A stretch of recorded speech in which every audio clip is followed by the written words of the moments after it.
Welcome, one and all, to episode 110 of Peace Talk. This is the Peace Dealer. And shout out to those of you in the live chat. We got Precious One Foot, Empress Daisy, Dragon Star, Star Moon Shadows, Frida B.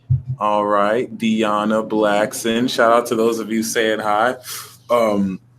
Today is going to be a really awesome episode. We got a star-studded guest today.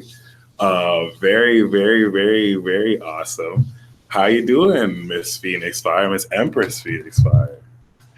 Hey everybody, what's up, Mike? I'm so grateful for this opportunity. I feel like I am definitely a member of the Billion Vibe Tribe. Okay, I want to address my fellow $1 billion Vibe Tribe members because I have definitely been on this journey with all of y'all, following Mike. I mean, he has definitely helped us be able to find ourselves.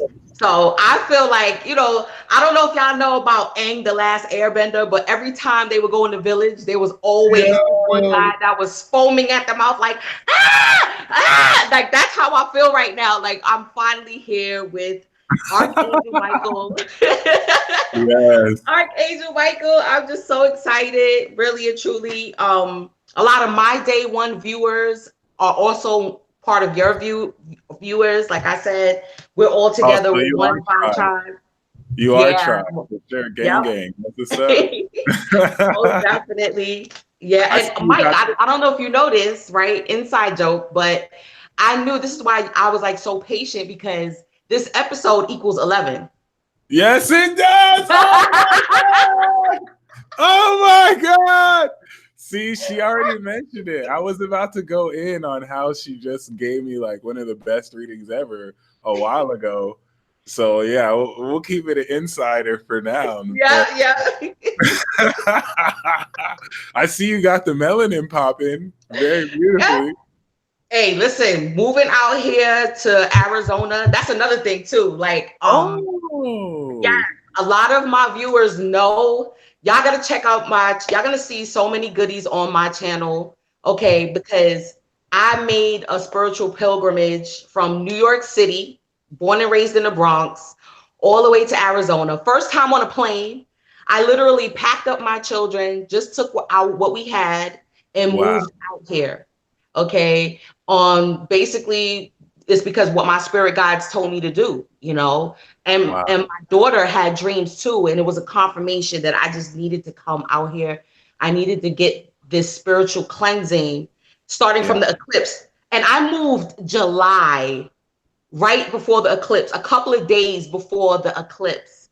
Okay, so my whole world like did a whole 180 flip once I got here to Arizona. I call it the Twilight Zone. It's definitely a convergence of different dimensions. Yeah. Okay. I say it's where heaven meets hell. Really and truly. Arizona, right? Yeah, that's true. Where heaven meets hell. And I feel it's according to how you align your frequency, honestly. Because it's like being that it's a convergence of so many dimensions. That's why it's like the UFO capital. Right. It's right by the desert, all the testing sites. That's true. Yes. Yeah. Yep. I moved to New York. I grew up, my younger sisters were born in like Harlem and Jamaica, Queens, respectively. So I grew up in like New York from a baby before I grew up in Jersey. But I was born in Phoenix, which I think is interesting. Yeah. Wow. To me, I wasn't surprised. Like, to me, that's not surprising. Like I said, because this is where higher beings, okay? This is where higher beings converge, okay? Yeah. Higher and lower. Let's be real. Higher and lower. Yeah. Okay. When I was born, they kind of lost funding for, I think, the Super Bowl because they wouldn't acknowledge Martin Luther King Day or something like that. Yeah, it's one of those kind of states out here, but it's changing because a lot of melanated people are making the exodus down here. And like I said, it's like we're revamping our lives right now. We're connecting to what our purpose is supposed to be. This is like rainbow country, actually, because so many people from different nationalities from all over the world. I mean, from Africa, from the South Pacific, from Asia. Like, I was surprised to see so many different, demographics from all over the world are here. And I said, no, it makes perfect sense, again, because it's going to represent as above, so below. So if it's a convergence of different dimensions and different energies, there's going to be a whole bunch of different demographics of different, racial people all over the world that's converging here and like starting businesses, making new lives. I mean, our children are converging. I just got chills right now. Wow. Because I just spoke to someone literally yesterday who is making the move from Cali to Arizona, and she's going to be there the day of the eclipse. I'm telling you, that's exactly what happened to me last year. That's exactly what happened to me last year. I'm telling you, oh my gosh. And my viewers know that for 3 months, I lived in a hotel. I was in a hotel for 3 months. And not only, it was like one of those little, I'm not going to lie, I'm very candid about my life. It was like one of those little crackpot little hotels. But by the time that I left, they did upgrades. They did reconstruction. They renovated it and all that? Yes. By my last episodes in the hotel, it was nicer. You could see the lighting was different. The rooms were different. And I said, yeah, the Empress did that. Okay. The Empress upgraded. In fact, what's quality and not only did, of course, a tourist son? Huh? Aren't you a tourist son? Yeah. That makes so much sense with quality and all that. And where are you moving in Arizona? Well, I'm in Phoenix now. You're in Phoenix. Oh, of course. Empress Phoenix Fyah. Right, exactly. Because my viewers know me as Empress Gem. I'm originally Empress Gem, but once I went through my trial by fire, literally last summer out here, I mean, this is my first time experiencing this type of heat. Okay. I definitely was like, yeah, the Phoenix has risen. You know what I mean? Honestly, because I didn't have a car. I was like walking it in the sun. Wow. Literally, and I had spirit guides come to me. I have had ravens, crows, even dogs come next to me, like protecting me as I'm walking through the street, like going through my regular day-to-day travels, going to pick up my children from school. This is how I knew. I was like, yeah, this shift was definitely spiritual, but it was in tandem physically too. A whole revamping of my whole life. And because I'm a nurse by vocation, right? So my nursing license didn't flip over that fast. So I had to rely on my gifts. It was like, no, you're going to use your gifts to make sure that you and your children have a roof over your head. So I sold every crystal I had. Okay. Every spirit spray that I make spirit. It's like an aura cleanser, liquid. I'm gonna buy one from you. I definitely. You definitely got to get a special from me. Yeah. But they're all crystal infused, Reiki infused. And I was selling everything. And like I said, all of my day ones, they supported me. Because who could say that they could have, to live in a hotel, paying cash, finding a way to live in a hotel for 3 months. You know what I'm saying? Because the apartment fell through. So, I had to make do.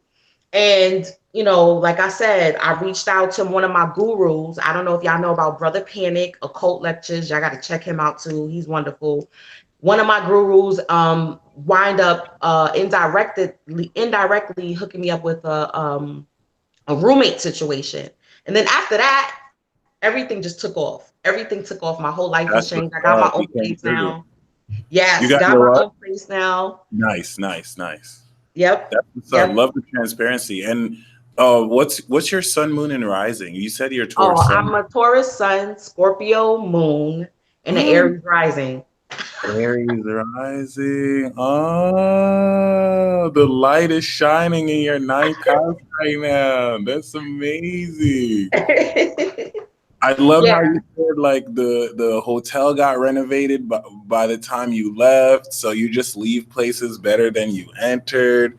You you're a second house queen. Clearly, you know, you got that on lock. I really admire some of the most talented people I know are Taurus Sun and Moon. Taurus Sun and Scorpio Moon. I personally know of one of the dopest artists I've ever met. Like, so dope. And then Chris Brown apparently is that too. The astrology says he's Taurus Sun and Moon, but he posted a chart where he's Scorpio Moon. That was kind of interesting. That kind of makes sense. Like how his, like, you know, yeah, because I would listen, Scorpio moons, gang, we already know how our emotions stay. Okay. That was another reason why I was like, yeah, that's the Phoenix energy right there. I was tapping into my Scorpio moon. Like I had to rise above the so-called detriment, because I don't see it as a detriment anymore. Now that I'm able to tap into it and really use it to my advantage, I'm seeing that it's actually that's my gift. You know, that's really truly who I am, is that Scorpio moon. And how, you know, the whole I just need to transform, you know, always transmuting, taking in the poison and being able to transmute it into something positive. Okay. Anything that I go through, I know that I trigger people. That I've learned, that I had to learn that, like, don't take it personal. You know, you have to know your energy and know that, you know, you trigger people to transform, and they may not like that. And that's why they may push you away or anything, you know. So I'm like, okay, now that I know that, I don't take things personal anymore. And I don't take people's reaction to me personal anymore. And I think that that is what is needed for a Scorpio moon, you know, not to get stuck in their feelings. Because when you get stuck like that, it's not only unhealthy for yourself, but it's unhealthy for other people. Because I'm telling you, in the realms, you'll make things happen. Okay. Yeah. You find out your enemy, they wake up, their house is burnt down. So you got to be careful. Okay? You got to be careful. You really got to be careful, because that emotion, because think about Jean Grey, the Phoenix, think about it. You're not able to control it, subconscious, especially like me. And she loved it too. She loved that she was surrendering to it. That was the craziest part. Right. That's I didn't even see the movie yet. So wait, don't give me no spoilers, because I didn't get to see the movie yet. It is a spoiler, but the only thing I'll say is people hate the movie. They think it sucks. But I know you and I would enjoy it because we'll be able to see like the parallels and the themes. But like, yeah, you really kind of highlighted me into how like when detriments and when like fall places were determined by astrologers, this was done in an era that was not postmodern. So it'd be really interesting to see if they're still in detriment. Like my moon's in Capricorn, they say that it's at its fall there, but I love my moon in Cap. Like I get to say I don't feel like it. I can see how it's at fall there and how it plays, but I don't really feel like it's the worst part of my chart at all. Kali, we were talking about Dark Phoenix, XMen, which is out. And also, I'm so honored to have you as a guest because, and I'm going to do a documentary on people like you, but having a Hades moon or moon on Pluto and Scorpio, y'all have the deepest souls ever possible. Like no one will ever have. Moni, that is a synchronicity. You've been kicking off synchronicities for so many people in the tribe right now. First of all, really, so amazing. Like people are watching, it's like, oh my god. But yeah, like there's no one who will ever have a soul as deep as this. Is important, especially for those of you who are wondering whether you should get a reading from her or to hit her up. I'm gonna give my testimonial. Normally, what I started doing is people who want to do peace talks with me. I usually just have them do a reading and then I could do a testimonial. And I'm so glad that I did because I got one of the best readings I've ever had from you. It was riveting. But before we talk about that, yeah, there's no one that will ever have a soul as deep as you. Because Pluto and Scorpio won't ever happen again in our lifetime at all. It's going to take like years. So to have that in its position with your moon there, moon on Pluto can sense negativity like that. And you're also a Taurus with this. So Taurus opposite Pluto is like Aries opposite Pluto and Libra is like Cancer opposite Pluto and Cap is like Gemini opposite Pluto and Sag. And you represent a group of people who literally draw darkness from people. Like, y'all get the most shade from people. People will just kind of hate on y'all for no reason. It's the worst with Taurus Scorpio, like jealousy central for like no reason. And then people can gaslight it, but your moon's there, so you can sense negativity without even having to see it. Which I just want to highlight how big a deal that is. Like, if you're Pluto Scorpio with moon on there, like you or sun, you represent like a unique aspect that can never be copied, duplicated. You're going to sense psychologically into stuff that even people with PhDs won't be able to. So it makes you an authority, regardless of people. Yeah, it's. But I just want to be sure though. But I thank you for the compliment. But I am a Pluto Libra though. You're Pluto Libra? Yeah, I am. Oh, yeah. Okay. That's good to know. I was born in 81. So thankfully you don't have the opposition. You do have the King Conks. Is in 81, so Pluto's like at the tail end, like at the final 20 degrees, like 20. Right. So, okay. So it still applies, right? With the moon Pluto Scorpio. Like, if you do have that, it's very important to know. But this is good to know that you have moon in Scorpio without the Pluto, because you don't have to deal with that extra intensity, even though you will be alive, I believe, to when it will progress in the Scorpio, which can have you inherit, a lot of the energy here. But yeah, how do you feel having the Pluto Libra? Because I've kind of by experience, I don't have it personally, but Pluto Libra makes me feel like one-on-one interactions with people are just super intense. And yeah, most definitely. I feel like, more for me, I noticed that like I think you even brought it up that Pluto Libras are like the way showers. Like, we're the ones that are cutting away the brush. Like, we're the ones that are actually paving the way. We're the ones that are getting sweaty, cutting down the machete, cutting down whatever, forage through the forest.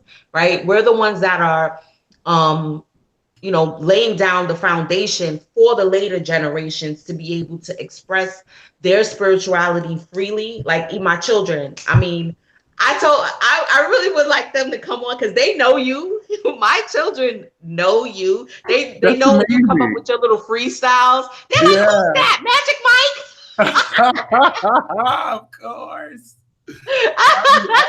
Awesome. They know, like, I keep them abreast on, what I do. Like, even like I said, my day ones know. They'll be in the video. My youngest, Bubby, he'll be like, she won't let me watch TV while I'm in the middle doing the reading. Like, that's how free and candid I am. And they know, so they're more free with their spirituality than how I was brought up. I even have a video on it's called Growing Up a Jehovah's Witness, Breaking Through the Mind Control. Yes. Wow. So yes, that was a cult. That there's no qualms about it. Jehovah's Witness is a cult. I totally believe that. It is a cult. I'm sorry. Even though some people, the people that are in it don't know. They don't think that they are in it, Indoctrinated. Right. But it's a lot of brainwashing, a lot of psychological. I think, we'll talk. We'll save that for a little later. But you guys can check out that. It's getting juicy this episode. Yeah. Listen, you can check out the video. It was my brother and I. We were speaking about our experience growing up. Like how we were stifled. This is on your YouTube channel. Yes. I have that in the description box below, by the way, for anyone who wants to subscribe. Yes, most definitely. You guys can check it out. I'm gonna have like a miscellaneous folder of like my little vlog, my Empress Chronicles, just me talking besides the readings.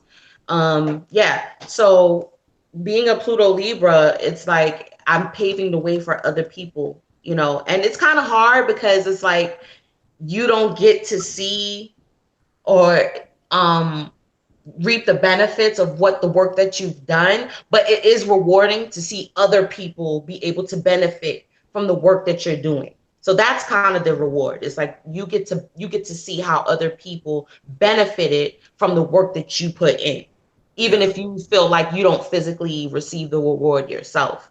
But you know, that's the dynamic between, you know, you and the others. You know, the relationship that you have. Libra's about relationships. It's a relationship that you have with others, and that's what it is. You're the trendsetter, you know. Yeah, So true. Spellzinc said something that I found to be true too. Pluto and Libras have weird relationships where it's common to see age gaps. Like yeah, they either date like way older or way younger, which makes so much sense too. That yeah, definitely, and it works out too. It's not even like it's almost like a match made in heaven in an odd way. Like y'all just connect with people on a very deep level. One person I have in mind is Kim Kardashian, because her son's on Pluto and Lilith. So like she really I mean, she doesn't have an age gap in her relationship, but she definitely embodies that generational aspect. It's nice to see her happily married too, in a family setting. But other than that, yeah, this energy and eclipse transitions and shifts are really, really powerful. The synchronicities have taken a whole nother level. I swear to God, I was literally about to talk about 11, and Brown Brujita said, my parents are 11 years apart. Right? I was about to say it, because this episode wasn't supposed to be 110. Like, it was supposed to be, we never planned this out like this. It was supposed to be an earlier number. And so I'm going to go ahead and listen to your reading again after this, just in case I missed anything the first time, because I've never really seen Stranger Things as well. So you've never seen what? Wait. Rewind. Pull up rewind. You've never seen Stranger Things? Not one episode. That is your homework. No. I cannot believe you. You're going to be astonished. You better watch that shit. And the new, I'm sorry, can I cuss? You can cuss, yeah. Okay, because I got a potty mouth. Listen, and the season 3 is coming out July 4th. So you have to catch up before season 3 starts. Okay? Yeah. I cannot believe, can you guys believe that? I cannot believe that. He's never seen Stranger. And let me tell you, wait, my children, I came home from work and they were like, Mom, we're watching Stranger Things again. And I was like, oh, okay, let's binge watch. This was literally like maybe 3 days ago. So we've been binge watching the episodes again. Okay. And a lot of my people know, again, my day ones, like I just literally shaved my head. Oh no. I had locks for 20 years. 20 years. And I was like, okay, 20 years. And this is just briefly when I want to speak about like my skills and my gifts. This segue perfectly. I started doing hair since I've been out here, because I've always done my hair, my daughter's hair, my mom's hair, you know. So when I got out here, again, I had to rely on my gifts. So I started doing people's hair. And again, I'm Reiki certified. I am a nurse. So I'm a healer by nature.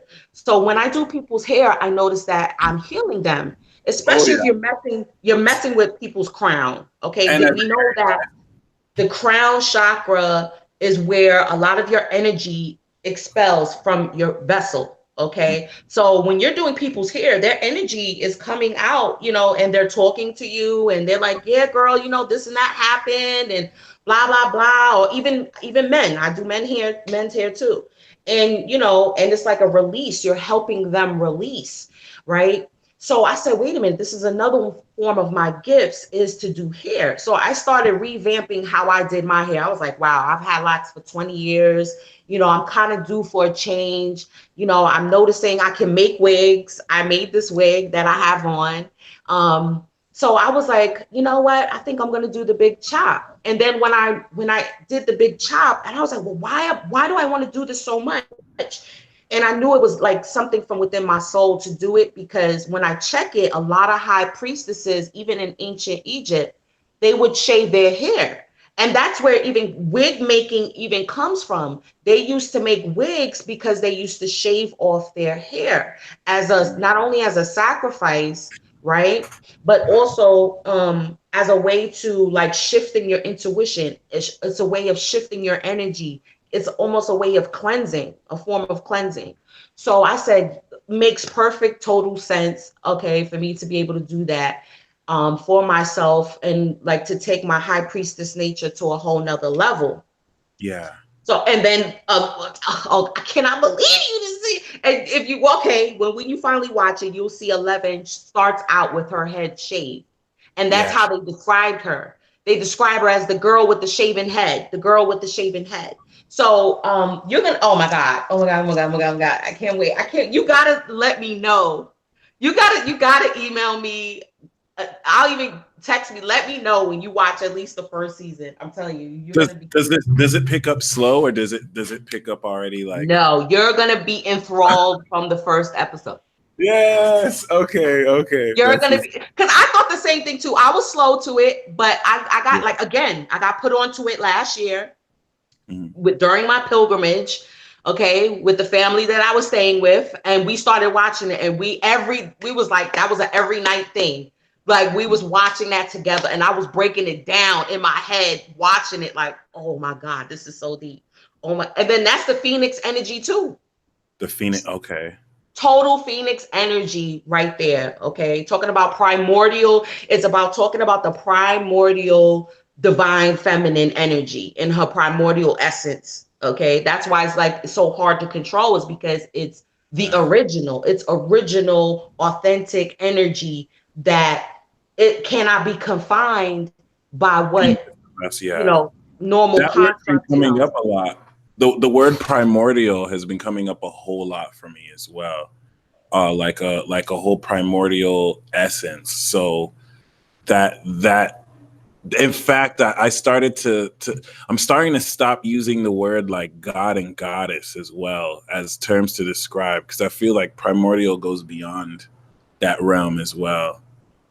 Oh, this perfectly segue into, I've started a series called Lilith and Lucifer.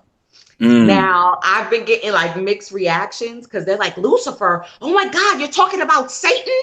And of course, we know Lilith has been demonized. She's supposed to be this demon. But I explain it from an occultist, right? An occultist point of view.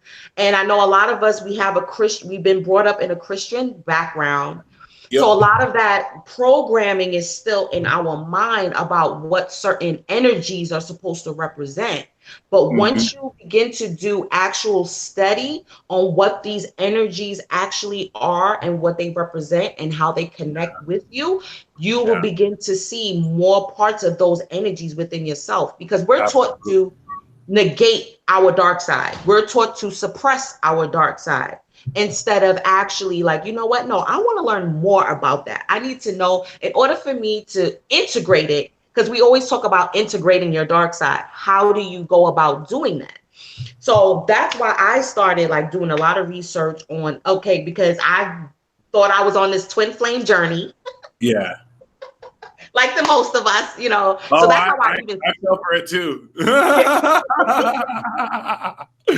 and I'm glad you. I see. I hate that. Like we keep branching off on each other. I don't want to deviate from the subject. So let's put. No, I'm gonna remember. It's okay. But I've heard that Lilith was a wife of Lucifer, but I've started to channel that maybe Lucifer, before Christianity added a masculine edge, was actually Lucy. Like that maybe she was Michael's counterpart as like the feminine light, who and the whole devil energy was actually the original divine feminine before maybe it lost its grace and had to become dark in order to say. And that's just the theory. There's different ways that come up with this. There was a study that was done by a professor in a college that studied the Bible and said that the Christian descriptions of Satan are very biased, and Satan really just looks more like an overzealous prosecutor who is just really, really about his job. And everyone in heaven is like, we need to replace the devil, but it's not like he's a bad guy. He's just really about his job. Like, he's like, I don't mess with these humans. Like, y'all gotta fix your shit. Like, you're not going to diss my God like that. You're not going to diss the. So it's like, instead of him being this evil entity, he's just really more so like that. And I remember telling my mom, and she was very extremely negative about it. Like, no, see, like, that's not like people are traditional Christian. You can bring logic their way, and they're just so ingrained to reacting the way that they're used to, and preconditioned. It's just emotional. But yeah, what do you feel about that? About Lucifer? I mean, now that you say that, okay, I'm not going to shift from my viewpoint, but it does make sense. I can definitely see where you see that. Yeah. Because, okay, this is the deck that I have been working with. I'm just going to give her a quick plug. I have to, because she is a genius. This is the Afro Goddess Tarot deck. Wow. By Andrea. And then look, wait a minute, Mike. So amazing. I don't know if you could see it. Hold on.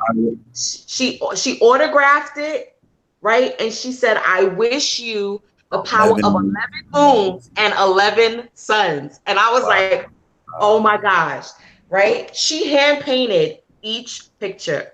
This is the devil card.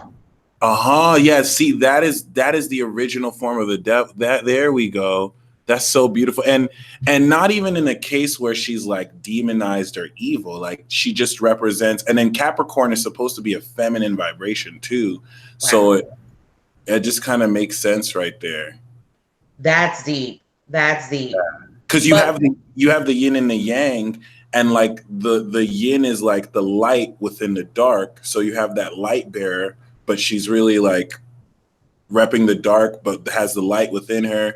And that's a reach, but I'm so glad you showed me that card, because that's so beautiful, especially if Lucifer was like the most beautiful angel and represents Venus, which is very much so a goddess. You know what I'm saying? Okay, now that you said, oh my God, it's like we keep like bouncing off of each other because we're like bringing stuff out that we wanted to talk about, because I wanted to talk about how we always talk about we have the angel and the devil on our shoulder, right? And it's said that we have two guardian angels, right?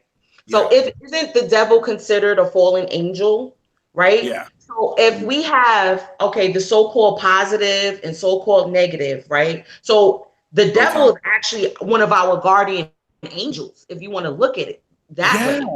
Yeah. You know what I'm saying? Because even in a dream, I had my two guardian angels come to me, and one was provoking fear, and the other one was like, look on the bright side, like trying to distract me. The so-called good one was trying to distract me to look towards the positive aspect of the situation we was in. But then the other angel was like, look at what's happening. What you gonna do? And then I started freaking out, and the bad angel started laughing, like, look, she's freaking out. In fact, I'm glad you say it like that, because like it really be like that. And I started to confuse. I started to think I had mental Tourette's, and I didn't realize that I was starting to be aware of these fundamental forces, the light and the dark within me. And I would think that I was reacting to what people said, and it's like I can hear the dark part or the light part. But this is so important we're talking about this, because the Dark Ages and the advent of Christianity had basically corrupted the understanding of light and dark to make the dark evil.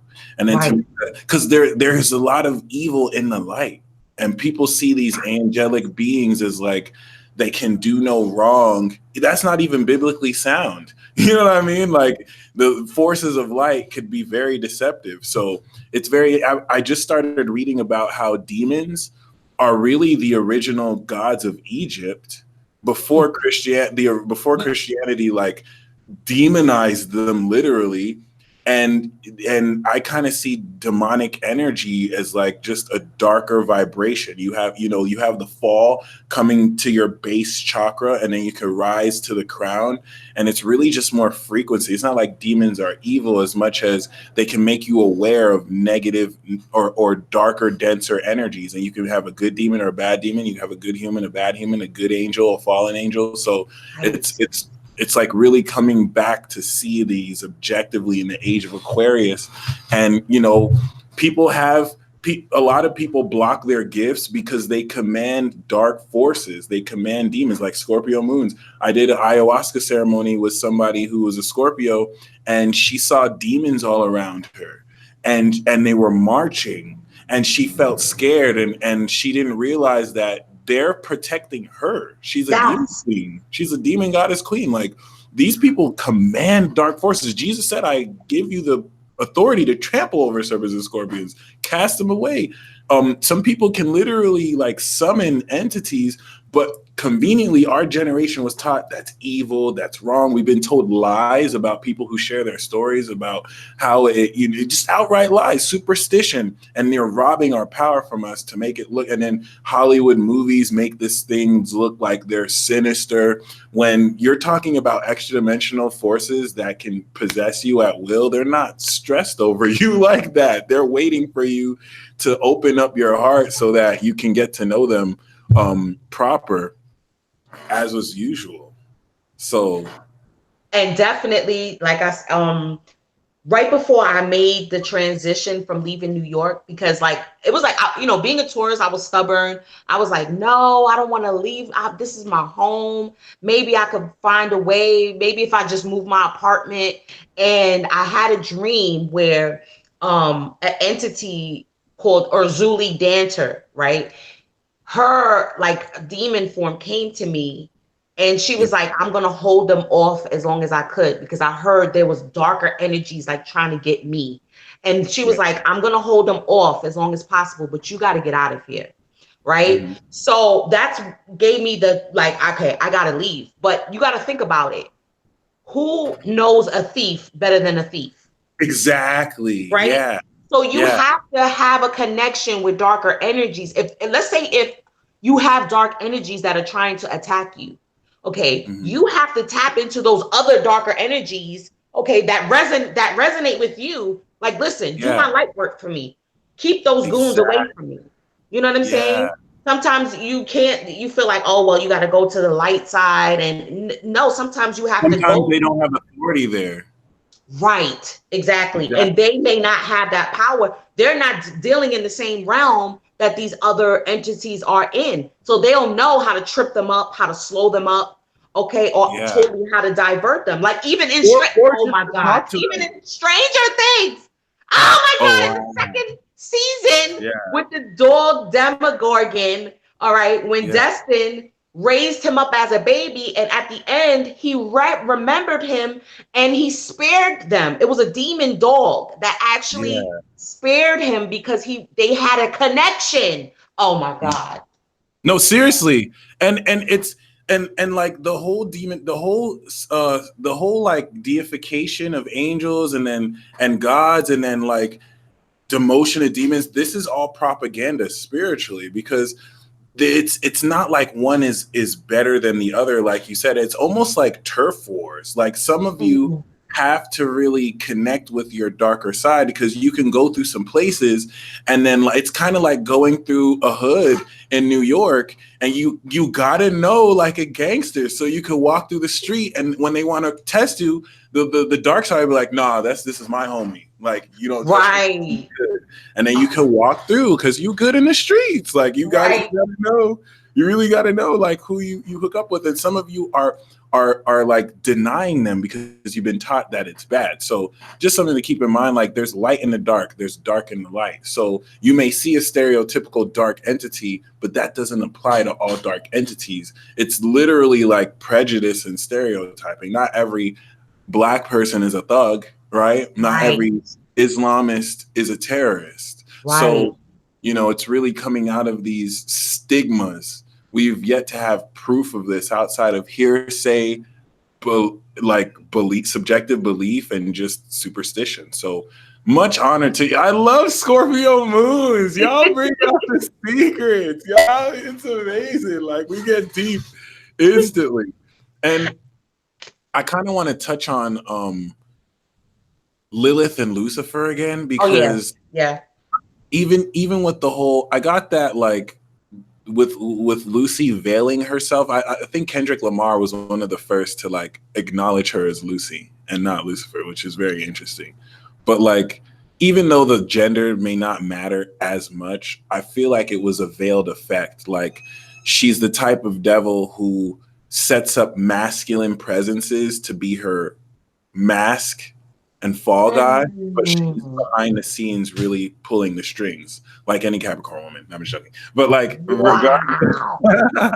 So I'm so glad you pulled that card. But yeah, I'm interested in what you feel about Lilith too, because there's a deeper understanding than we really know. And then guess what? My Lilith is in Scorpio too.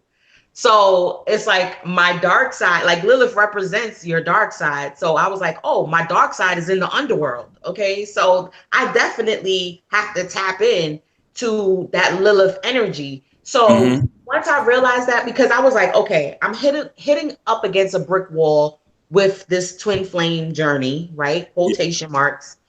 And I was like, right. So I was like, I have to figure out how to get past this brick wall. And I realized it was that I was too much focused on this person. This person can be a catalyst. Okay. So I said, all right, well, I'm going to change what I'm doing, being that I'm in this whole transformation mode. And I said, this is not fulfilling for me, you know? So I said, okay, I'm going to shift my focus to me. Once I shift my focus to me, then I started noticing other primordial masculine energies that were coming around in my circumference.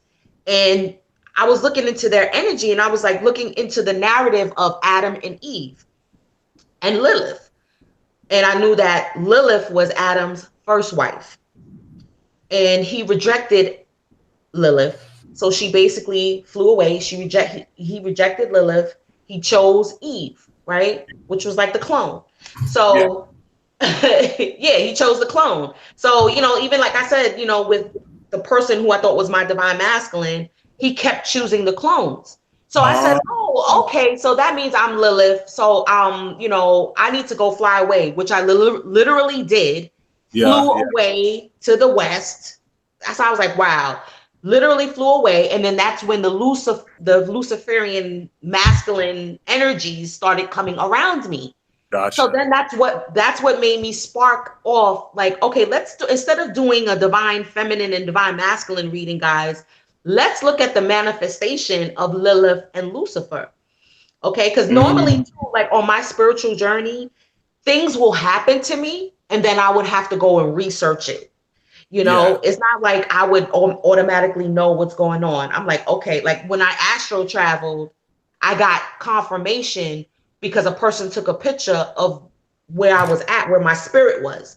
And then I said, wow, I must have astral traveled. So then I had to go get a book and start reading on it and like how that was actually possible. I got the book that I got was Astro Dynamics by Robert Bruce, I believe his name is. That's a definite good book if you're like having like astral traveling and you're trying to explain it. Because again, that's why I attributed to this person like, oh, he's my twin because I astral traveled to him. So he gotta be it. You know, he has to be the end all be all. But I feel like once the primordial feminine energy realizes that she's the end all be all, then that's when your true counterpart will make himself known. I want to add on that because that's so beautifully said. And it's something I tripped up on too, because there's certain particular women who shared the same name, ironically, and it was so easy for me to project on them that they're my counterpart because we do have this soulmate connection that's mutually felt. Whether they'll admit it or not, you know what I'm saying? I had to learn that just because we had the connection, it doesn't mean that they're meant to be with me and that they have to do all that. But it's like I've started to learn that it's so much bigger than us. So it's like, because, and especially astrologically, like when certain people hold space in energy to reflect this back, you know, it could be easy for us to think, oh, that's my twin flame, that's my soulmate, because you want to be with them so much.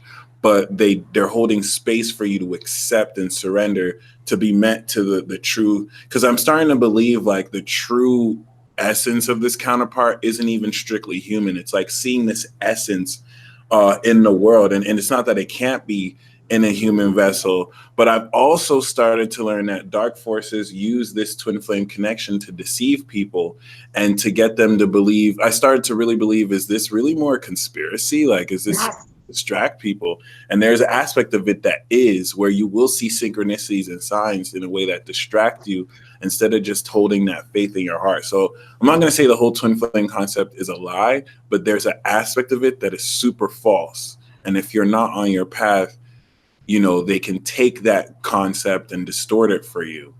So, and also, you know, when it comes to twin flame relationships, I think it is more modeled after the whole Lucifer Lilith dynamic. Like, there's a certain reality is stranger than fiction.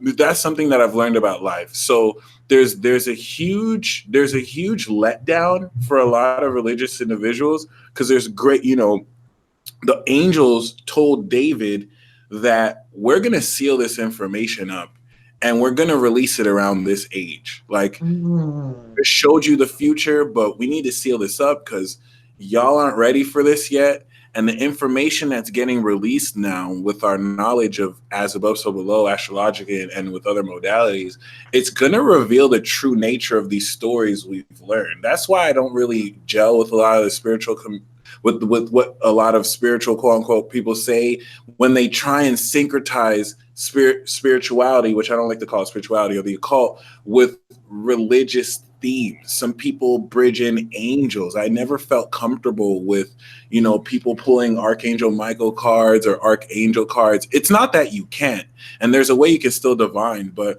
it's almost as if you're distorting the true energy by incorporating Bible stories that were kind of, you know, distorted into this.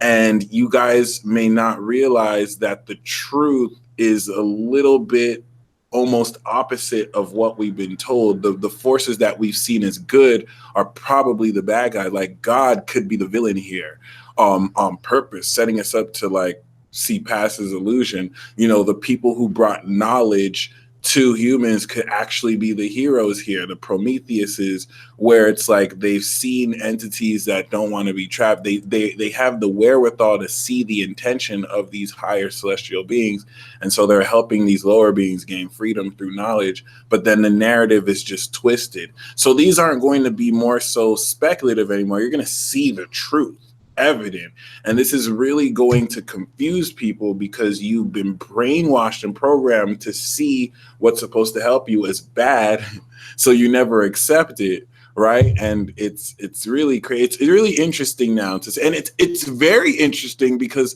a lot of this deep wisdom comes from that Scorpio axis, like the people who really feel into this, but y'all are seen as taboo as a consequence. So it's just so interesting to really see these come to life and to see this play out in our relationships with other people as we bud our gifts. And someone said, can you talk about Gemini and Sag? Which I will mention, since Jupiter is in Sagittarius, Gemini and Sag relationships and Gemini and Sag period represents the creation aspect. Sagittarius is the creator coming out of the phoenix force of Scorpio, which manifests light and life. So you have that dynamic between God and Adam, right? The creator and the enlightened human, where God creates, Sagittarius creates, and then Gemini names, this is what you created, right? Adam named the animals, right? So it's like you have this fire energy that is all knowing and creates it, but then you have the opposite energy that defines what it is, while the other one shows what that means. It's a beautiful relationship in that, you know, you have logic balanced with light, all right, and the mind with the heart, which is the quintessential fire and air relationships. Mine, especially Gemini and Sag, right? Gemini being the mind, Sag being the heart, but you know, Taurus being the body, Scorpio being the soul, and mixing all four of these elements. But yeah, I feel like we're on the brink of major discovery, even with this talk right now. It's happening. It's hard to put my finger on. Yes, and I think it has a lot to, like, that segues into this eclipse that's coming, the eclipse season that's about to happen. That's about to go down with between Cancer and Capricorn.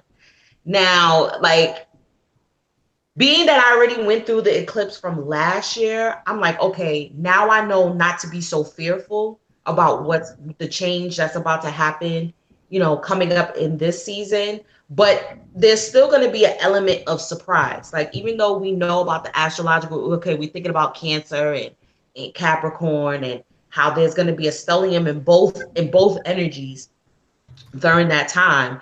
And it's about balancing out again. It's because Cancer is the mother, Capricorn is the father. So again, I think we're going to be addressing the roles that we have assigned to, mom and dad, to masculine and feminine. Again, it's going, and I think that this is why this is coming up. Like you say, like, no, Lucifer is actually could be feminine. It's a feminine energy. You know what I mean? Because I even thought about, like, even like with my parents. Can like, I share a story? Huh? Can I share a story after you talk about? Really quick. Like just like with my mom, she was always looked at as the angel, right? When we were growing up, and we looked at our dad, because he was the authoritarian, as like the devil. He was the bad one. But then once I became older. Yeah. Right. And I got to see another aspect of, and my mom is a Capricorn, by the way. Mm-hmm. When I really got to know my mom in certain aspects of her, I was like, wait a minute, no, she's actually the one with the dark side. She's the actual one. Like, she had that dark really, that light appearance. Yes. And I even told my brother, I was like, I think mom used to dabble into the occult. I think she put a spell on dad. And he was like, what the hell are you talking about? She doesn't know about that stuff. I said, that's what she made you think. That's what she doesn't know about those things. I said, no. I think, I know. I said, no, I know another aspect of mine. That's okay. You can still have that. Mommy's the angel. I understand. It's okay. Yeah. And then that's another thing too. I was like, you know what? It's okay. You're not going to understand it. But I saw it, and I saw my father for who he was, and the reasons why he did what he did, because of his background and how he grew up. So then it made me look at it like it's the total opposite. Total opposite. It really is. Well, no, it's the yin yang.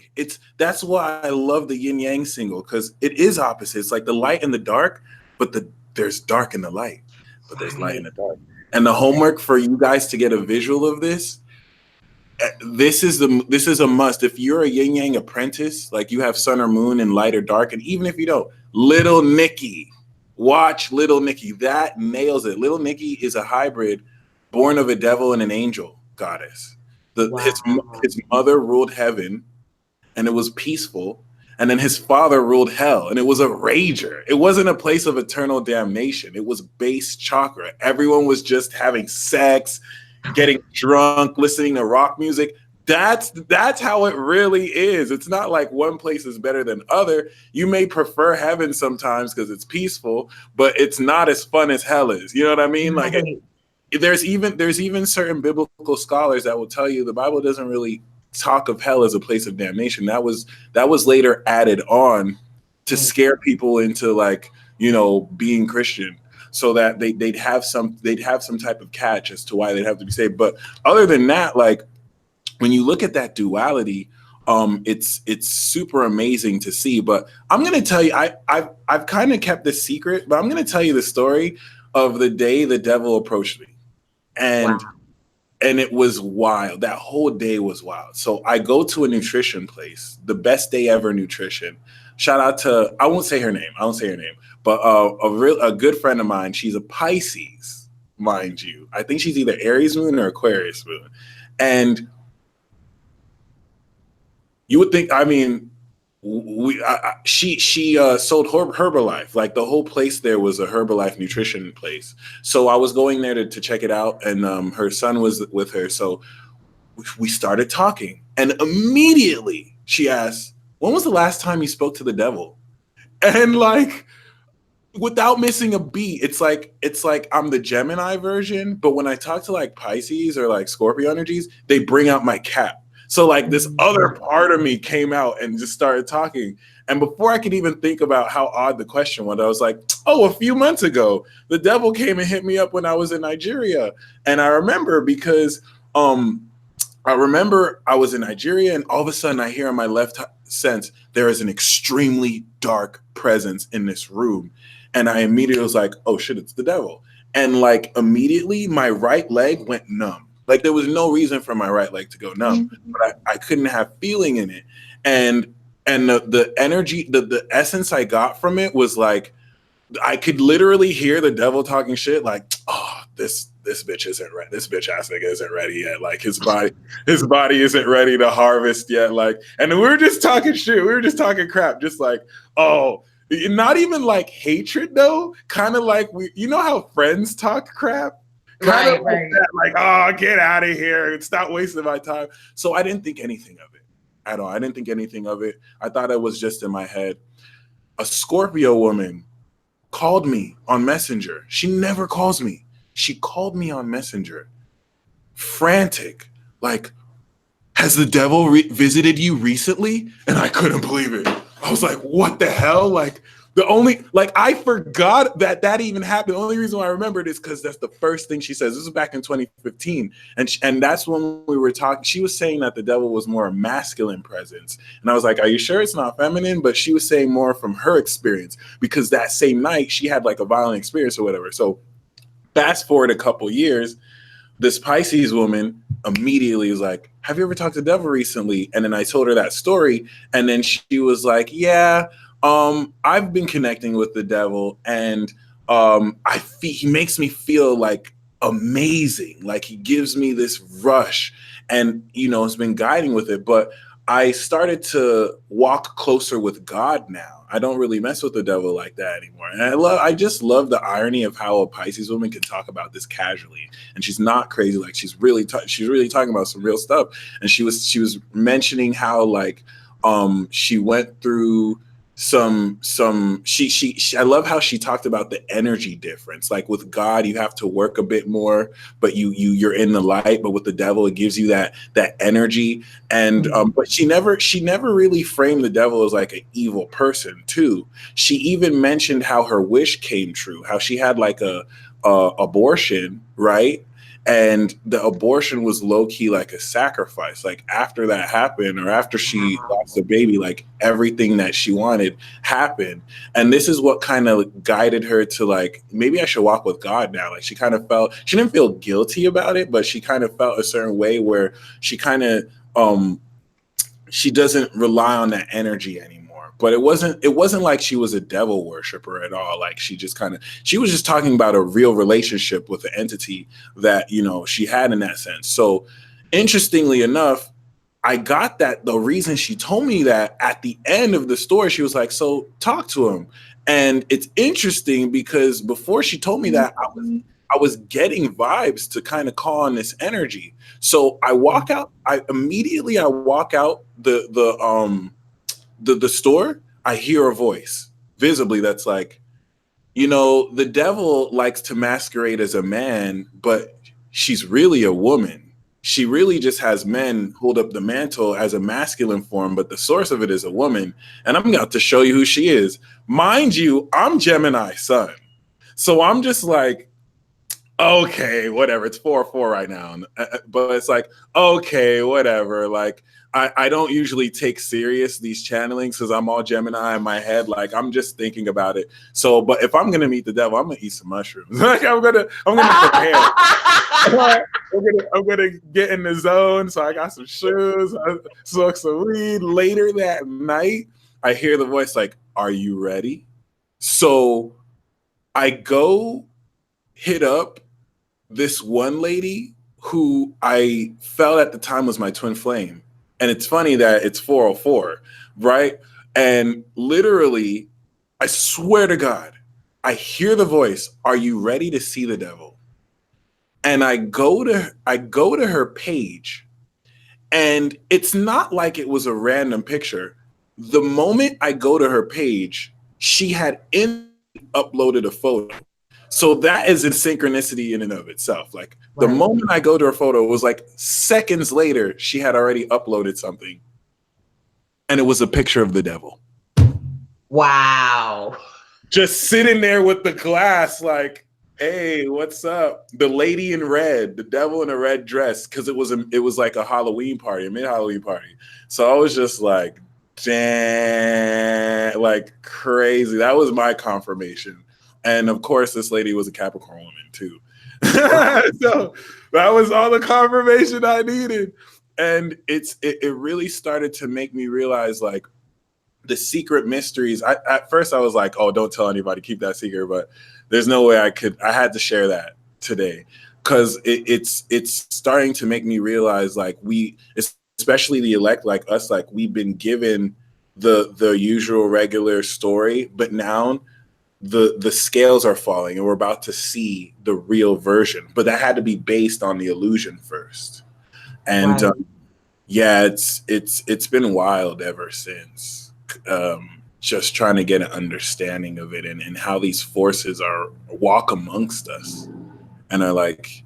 So I'm starting to think that maybe Archangel Michael and Lucifer might have been like the original twin flames. Like you have the two angels, the light bearer, and then the one who fell and the one who kind of presented. But I don't. That's a reach. I'm not necessarily going to say. I know it's deeper than that, but you know, there's certain imprints. If we look at Vertigo in DC, that say like Michael had the demiurge spirit. He could bring stuff out of nothingness. And then Lucifer's power was that anything that exists, he can make anything else. But they didn't have each other's powers. So they kind of complemented each other. Actually, it's like a compliment. Exactly. Actually, when you really look at it. And it also makes me think about, because I'm cultivating a webinar series, right? But I'm not going to talk too much about what I'm cultivating, but I'm going to share just a little bit of also why I think that we have the twin flame notion kind of convoluted is because you see how you're saying that Lucifer is like a feminine energy to you, and then for me it's like a masculine energy. Because at one point we were androgynous beings. That's so true. Yeah. Okay. So we had both literally both energies within us, right? Yeah. So I think that that's what it is that our soul is just looking for that other aspect of ourself, and it may personify in other people. Okay. But again, it's an energy. It's the energy that we are looking for, because we know that we have to be whole within ourselves in order to be complete. We don't need an actual physical being to be complete. And the devil to accent that. I love that you just said that, because in the devil card in the tarot, it's an androgynous being. It's not a female. Yeah. Baphomet. Yeah. And of course, nowadays he's getting a bad rap. He's getting a bad rap with all this Illuminati and conspiracy, and people think pentagrams are evil when it's just folk. There's nothing evil about a pentagram. You know what I'm saying? In fact, even when that happened, the joke that was really mentioned was, you're talking about the devil, but which devil are you talking about? Baphomet, Lucifer, Satan, Beelzebub? Like, there's devil. Devil is a class, just like God is a class. It's not, God is a type, right? It's not like just a being. Just like the devil, there's devils, just like there's God. So, this is quite an amazing talk. We're just only barely getting started, too. Right? Yeah. And from what I see too, like how I'm like, it's not just one person that carries these different types of energies, because we know that there's different dimensions, right? And we're able to tap into different dimensions within ourselves. So that means that according to whatever frequency you're tapping into, then that's when you will attract a person that has that same frequency. And then, like I said, there was more than one Lucifer's like coming around me. And I was like, wait a minute, but he has that energy too. he has that energy too, but they all have it in a different form. So I said, okay, depending on what I align myself to. So that's why I said I have to, you know, keep them at bay for right now, because I need to know what frequency am I vibrating at? You know, what level am I going to, maybe it's not meant for me to link up with this certain type of energy yet because I'm not done evolving. Yeah. Right. So let's say I'm dealing with Lucifer number 3. Okay. You know what I'm saying? But I'm meant to go up to level 8. You know what I'm saying? So you don't want to trap yourself in, and then you see like, okay, this is why it's not working out with this energy, because I'm still evolving. So I have to reach a certain level where I'm supposed to be at in order to tap, but you're still able to make, you know, these people making themselves known so you can see all aspects of yourself. I love how you said like you've seen different aspects, and this is something that in the hubris of humanity, we try and take these bigger concepts than us and put them in a box when it is the other way around. Like, we don't even inhabit the zodiac signs. The zodiac signs wear us as a human bodysuit.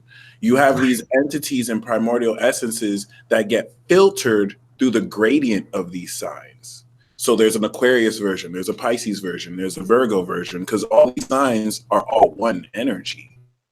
But we just can't have the illusion of separation and feel like, oh, this is just that way. Which it was my huge, I guess as a Gemini, like wanting to sort things out and make sense of things, like that was my hugest block, like trying to think I can put it in a box myself and say, this is what that is. Every time I did that, the universe would show me something else to just mess with my mind. Like, oh God, okay, it's not that set in stone. And this is very important to keep in mind. Like, you are not, you know, the energy of Gemini. When I do horoscopes, I'm actually talking to the zodiac signs, and then we're representatives, like T-Mobile representative.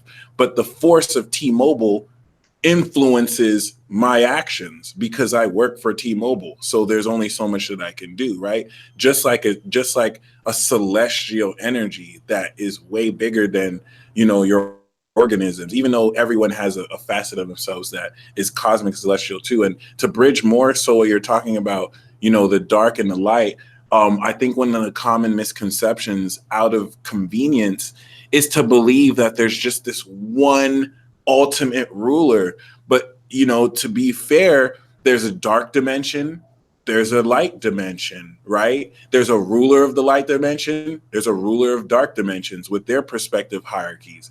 And the light, you know, shout out to the Leo King. The Leo King talked about how, you know, back when he was breaking through and stepping out of addiction, like, well, not really, well, stepping out of bad habits, like he went through a period where Archangel Michael and another angel came, and they were like, you know, he looked to behind him and there were just a sea of demons. And the angels were like, if you step into that dark boundary, we can't help you. And like, there's jurisdiction. It's like, you know, the light can't go into the dark dimension because that's going to like wage war, something like that, right? The dark can't go into the light dimension. Like, you have people that own their respective worlds and realms. And thankfully, now I'm starting to see this. I'm just using like analogies and allegories to give concepts, but seeing these as energy sources to pull from, let you know the world around you, let you know how it's not really just black and white, like this is right and wrong. You have to know the rules.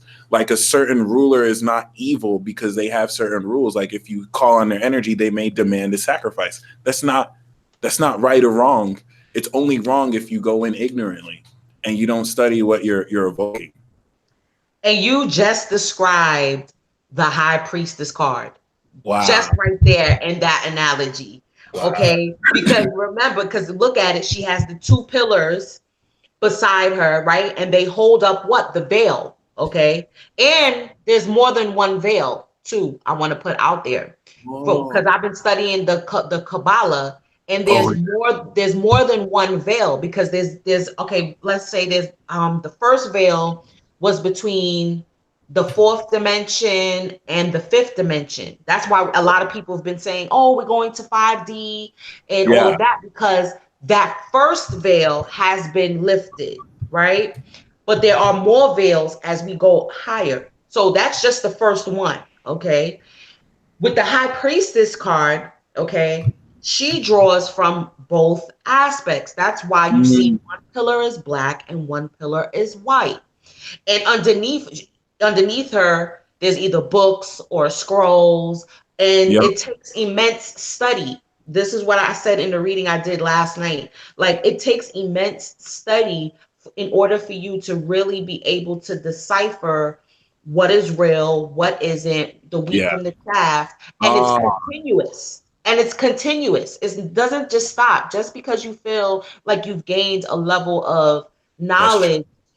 It may, your point of view may shift. Okay. Yeah. And I think that's what the horns represent too on the High Priestess. Okay. Check it. There's horns like the devil on the High Priestess. Okay. I didn't notice that. Hold on. That's amazing. Pull it. Wait. Yep. But I'm about to get my High Priestess card out. We got to get the High Priestess card out. That reminds me of the ancient one in Doctor Strange, where she had to pull from the dark dimension too. Right. Reluctant to balance. And they were looking at her like, oh, you're a hypocrite, you know, for doing that. But how else would she have been able to protect and to teach others for so long? Yeah. See, okay, I got my High Priestess card out. I thought it was like a crown, but I didn't think they were horns. That's amazing. Yes. So it's, you know, of course you can look at it duality. And that's the realm that we live in as well. It's always, because the third dimension looks at things from a duality, right, wrong, black, white. But we learn, when we actually go through study as an alchemist, you learn that those both energies are the same, literally are the same. Okay. And then again, we got the 2, we got the 11. We got the 11 here. But look at the books that she's sitting on. Okay. This is applying what you know. How can you apply what you know if you're not constantly in a realm of study? If you're not constantly looking and reading in between the lines? Because that's the key, is being able to read in between the lines from what the book. Because for a long time, I was like operating from left brain standpoint, like logics, like it had to be like, if I can't see it, I don't understand it. But then once I started to tap into my right brain, then it's like, okay, I'm reading this I'm reading this information, but then I'm like, okay, I can actually see it in my day-to-day life. That's the true key when you're going through, you know, your transformation and your ascension, when you're studying or when you're learning about certain different modalities, is to be able to see it in your everyday life. Okay. And that's what synchronicities are to me. It's actually seeing the proof is in the pudding. The proof is in what you're learning. Or sometimes you will see the proof first and then you got to go back. Like a lot of times with me, then I will have to find the book on it to be able to explain it a little better for me. You know what I mean? So again, what I was saying too about why we may look at, you know, this it's called the secret lover, okay? Where we're looking for our other half of ourselves, but we romanticized it for so long, and the twin flame community has romanticized it for so long. So now I'm like, okay, now that I'm coming out of that romantic aspect of it, I'm like, no. And you've even said it, Mike. You're like, the twin flame is yourself. That's the key. Once you realize that it's really it's an alchemical marriage of yourself. Like even like in Catholicism, where the young girls are brides. I forgot what they call that ceremony where they marry Jesus Christ or whatever. It's the same. Hierogamy? What is it called again? I don't know if you're referencing hierogamy, but there's like, I didn't know there was a ceremony where they marry Jesus. That's interesting. Yes. The young girls, they actually put them in wedding dresses, in white dresses in Catholicism, and they have them marry Jesus Christ. And yes. So I saw it as that. And then I don't know if you saw on the BET Awards, the artist Lizzo, I think her name is Lizzo, right? Which I love it because she's a plus size sister and she wrecked the stage, but she had on a wedding dress and she said in The her white tweet, dress, right? Did she play a yes, flute? yes, Okay, yeah, yes. yeah. And she said, we All right, all get married when we marry ourselves. oh, You're that's so always the beautiful. bride. Yeah. Yes, she said, you're always the bride when you marry yourself. So right there, I just was like, man, she just hit it right on the head right there. That's So I amazing. was like, okay, so I need to marry myself, really and truly look at the masculine aspect of myself. And that's when I'm telling you, that's when everything else will fall in line for you. I got it twisted and it was hard. Trust me, it was so hard for me to realize this. And I even like stopped doing readings for a while. So my channel kind of like suffered because I was really battling myself. Like, no, but I've been preaching this twin flame thing. Like, I look like a hypocrite if I'm like, well, how am I going to base my readings now? So now I just base my readings on what you need to evolve. Plain and simple. Whether it's whether you're masculine or feminine, it's like what messages do you need to evolve?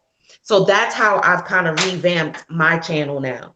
So I'm like so grateful that I'm able to realize this, like, okay, this is the next chapter. This is a graduation for me and being able to tap into like my masculine Lucifer side, instead of being stuck on, oh, but no, it has to be this person, and literally getting, because if I would have got stuck, I would have never left New York because that's where the so-called twin is. Because I would have been like, no, but we're supposed to be together. And okay, well, and then I had in my mind, well, maybe once I move, then he'll recognize me. And that still didn't happen.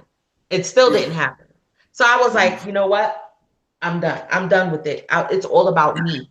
It's all about me. And let's also not let's also acknowledge that he did hold space for you. Like you at some level did have to feel that. And like I won't say that you even had to, like it was forced, but it's not bad that you did. Like that part of the process, because a lot of people are hung up as if they made mistakes, like, oh, I've spent so long being caught up on someone, and we make mistakes, but there was a reason for that. Like it's part of the process.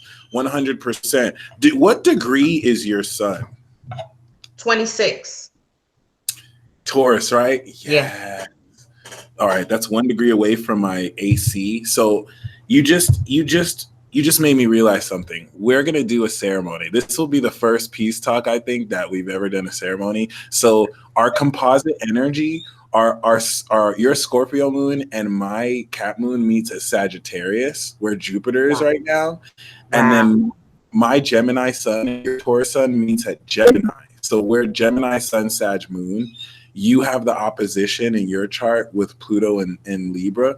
Let's do a marriage ceremony where we marry ourselves.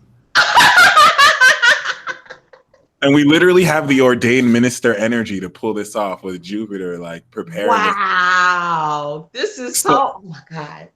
Right? So just know after you do this, you're instantly going to manifest the connection with this twin flame relationship. Notice I didn't say with your twin flame, because you are the twin flame. And people's block, it's literally what you said, people's blocks towards connecting with this is at some level not being willing to love themselves completely and wholly. People do love themselves, but there's a certain self-rejection certain people have where it's like, oh, you mean it's just me and it's not someone else? The reason why you're going to be able to recognize yourself in another, like let's just agree, like the whole like crazy aspect of meeting somebody else who has the same soul or energy as you. Only reason why you'll recognize that is because you love yourself and you know yourself. And so you may be around this person, but you don't really know yourself like you think you do. So you don't recognize them and they don't recognize you because you're not really being the true you. So this is why I say, in order to really manifest this twin flame, you have to be 100% focused on your path. You're not looking for this person. You're just living you. You're being. That's the only reason. That's the only way that you can connect with them, or they can connect with you. How can they find the beacon of your light if you're not shining it? If you're using that light to look for someone else, they're not going to be able to find you. So we're going to do this marriage ceremony. Okay. Empress Phoenix Fyah is very much so a high priestess. So she's facilitating and ordaining this marriage. All you have to do, we'll set up the program for this, but right now, just connect with your heart. How do you want to do this? I'm going to get a candle myself. Yeah, I'm about to I'm trying to light some sage right now and some Palo Santo just to clear the energy.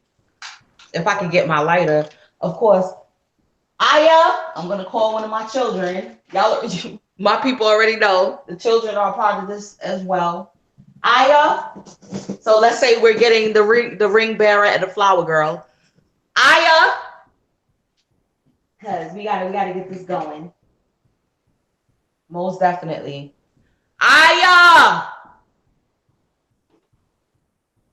Quick, Reggie, please. Sakaya, come. Let's get the ring bearer and the flower girl. Okay, this is so exciting. Where's my blue lighter? Hold on, y'all. Oh, I got it. Forget it. Forget it. I got it. Word. I'm still live. Thank you, baby. Oh, you was taking that.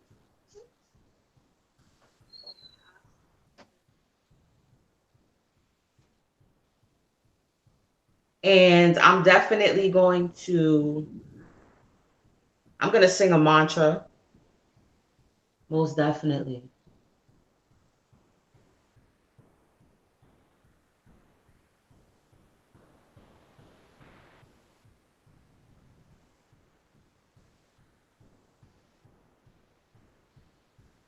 So yeah, I'm gonna have you facilitate this. I'm picking up that my role here is to really just be present. So I do represent a portal and gateway. So you'll take the floor completely. I'm just gonna be here to kind of like ward the energies. If there's anything you'd want me to add or do, I totally got you though. Wow. That's a lot of pressure.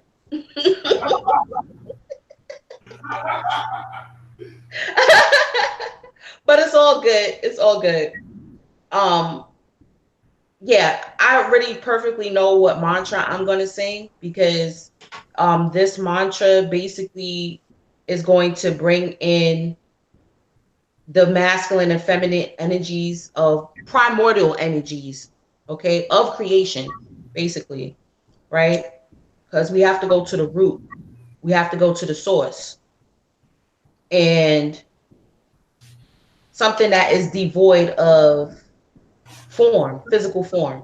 So the mantra that I'm going to sing, let me just pull it up. If anything, the only thing I'll do is summon some energies right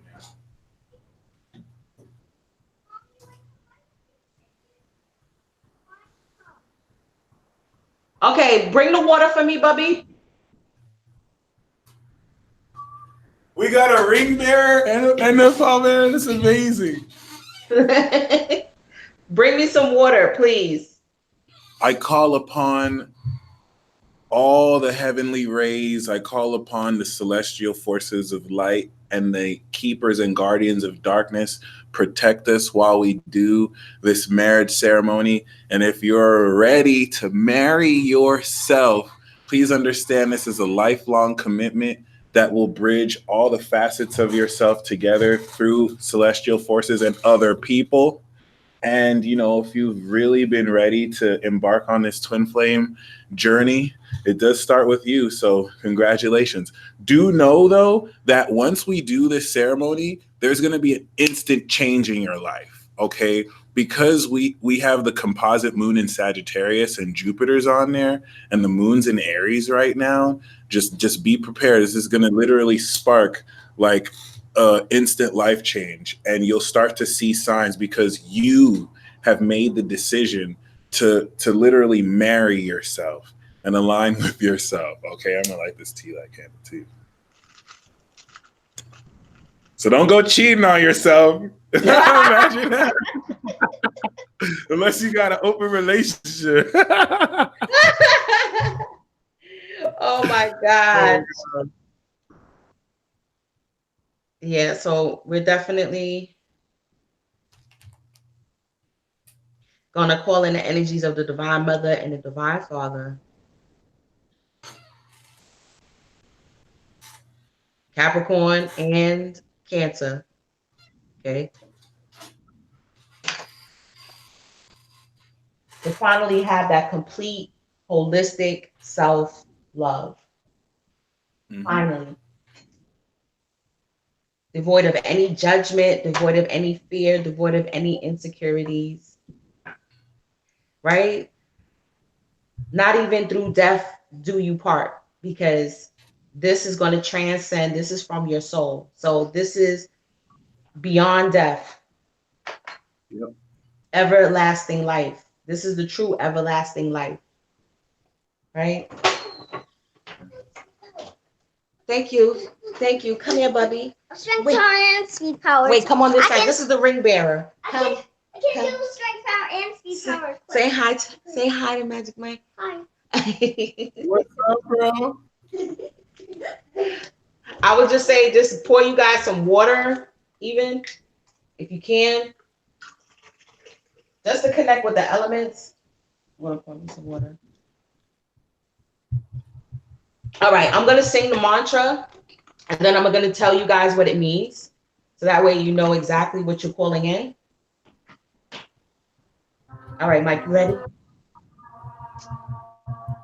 One moment, hold on. Bubby, close the door.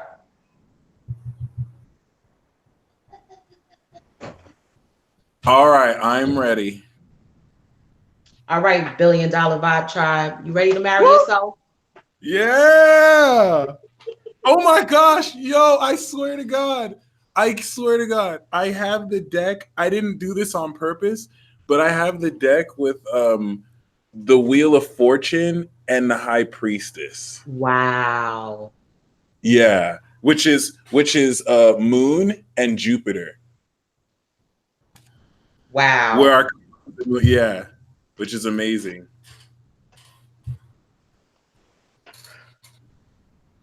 All right, guys. Let's marry ourselves. Woo!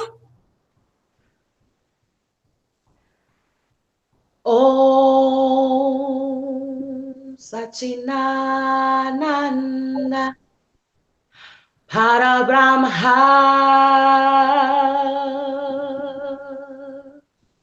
Purushottam Parabrahma Shri Bhagavati Samhita Shri Bhagavati Namaha. Om Sachinananda Parabrahma Purushottam Parabrahma Shri Bhagavati Samhita Shri Bhagavati Namaha. Om Sachinananda Parabrahma Purushottama Parabrahma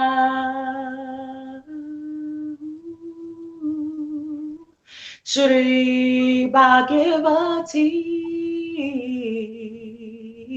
Samhita Shri Bhagavati Namaha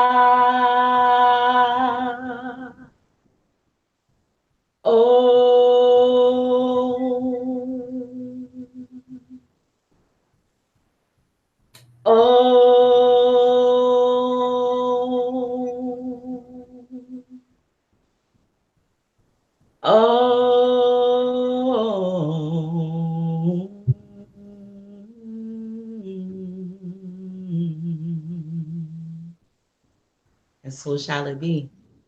And so shall it be. That was beautiful. That was super beautiful. Thank you. Thank you guys. Thank you. Okay, so let's go into the actual meaning. I'm gonna break it down. On. I'm so sorry. I hate to interrupt.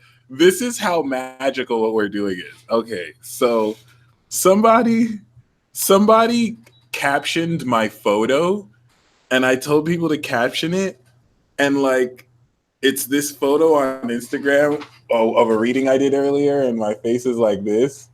And like 3 minutes ago, someone captioned it, "I'm my own twin flame." Wow.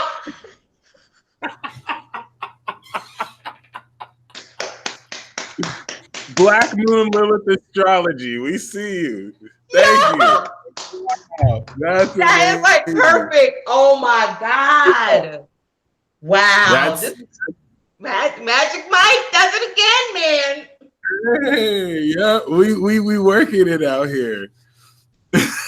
Wow. Oh my God.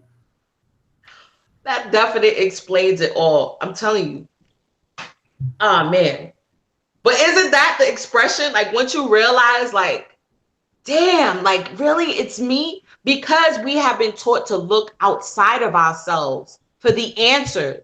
That's really what it is. It's because we look outside of ourselves for greatness, and it really lies within us. You know what I mean? We are the end all be all, plain and simple. Oh my gosh. Wow. Okay, really quickly, I just want to go into the meaning of what it means. Om, we are calling on the highest energy of all there is. Sa, the formless. Chi, right? Consciousness of the universe. Ananda, pure love, bliss, and joy. Para Brahma, the supreme creator. Purushu Tamna, who has incarnated in human form to help guide mankind. Paramatma, who comes to me in my heart and becomes my inner voice whenever I ask. Sri Bhagavati, the divine mother, the power aspect of creation. Samta, together within. Sri Bhagavati, the father of creation, which is unchangeable and permanent. Namaha, I thank you and acknowledge this presence in my life. I ask for your guidance at all times. Right. And this mantra is like calling a name, right? So just like when you call a person's name, he comes and makes you feel this presence. So calling in this mantra is basically calling in the supreme energy, you know, the universe, this and so that way we can manifest basically our highest self, our whole complete self. Nice.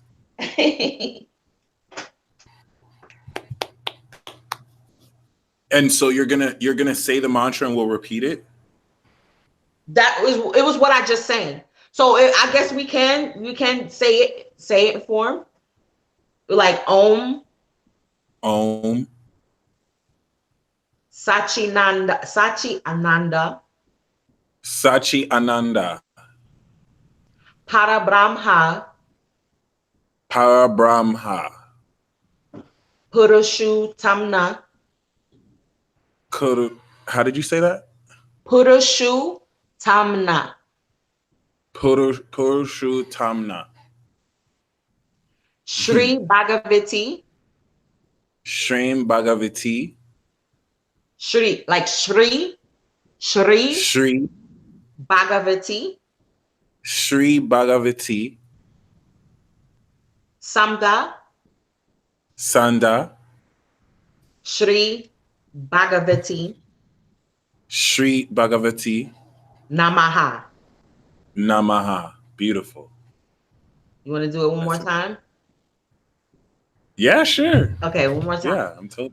Om Om Sachi Ananda Sachi Ananda Parabrahma Parabrahma Purushu Tamna Push Tamna Paramatma Paramatma Shri Bhagavati Shri Bhagavati Samda Samda Shri Bhagavati Shri Bhagavati Namaha. Namaha. Nice. Awesome. Congratulations!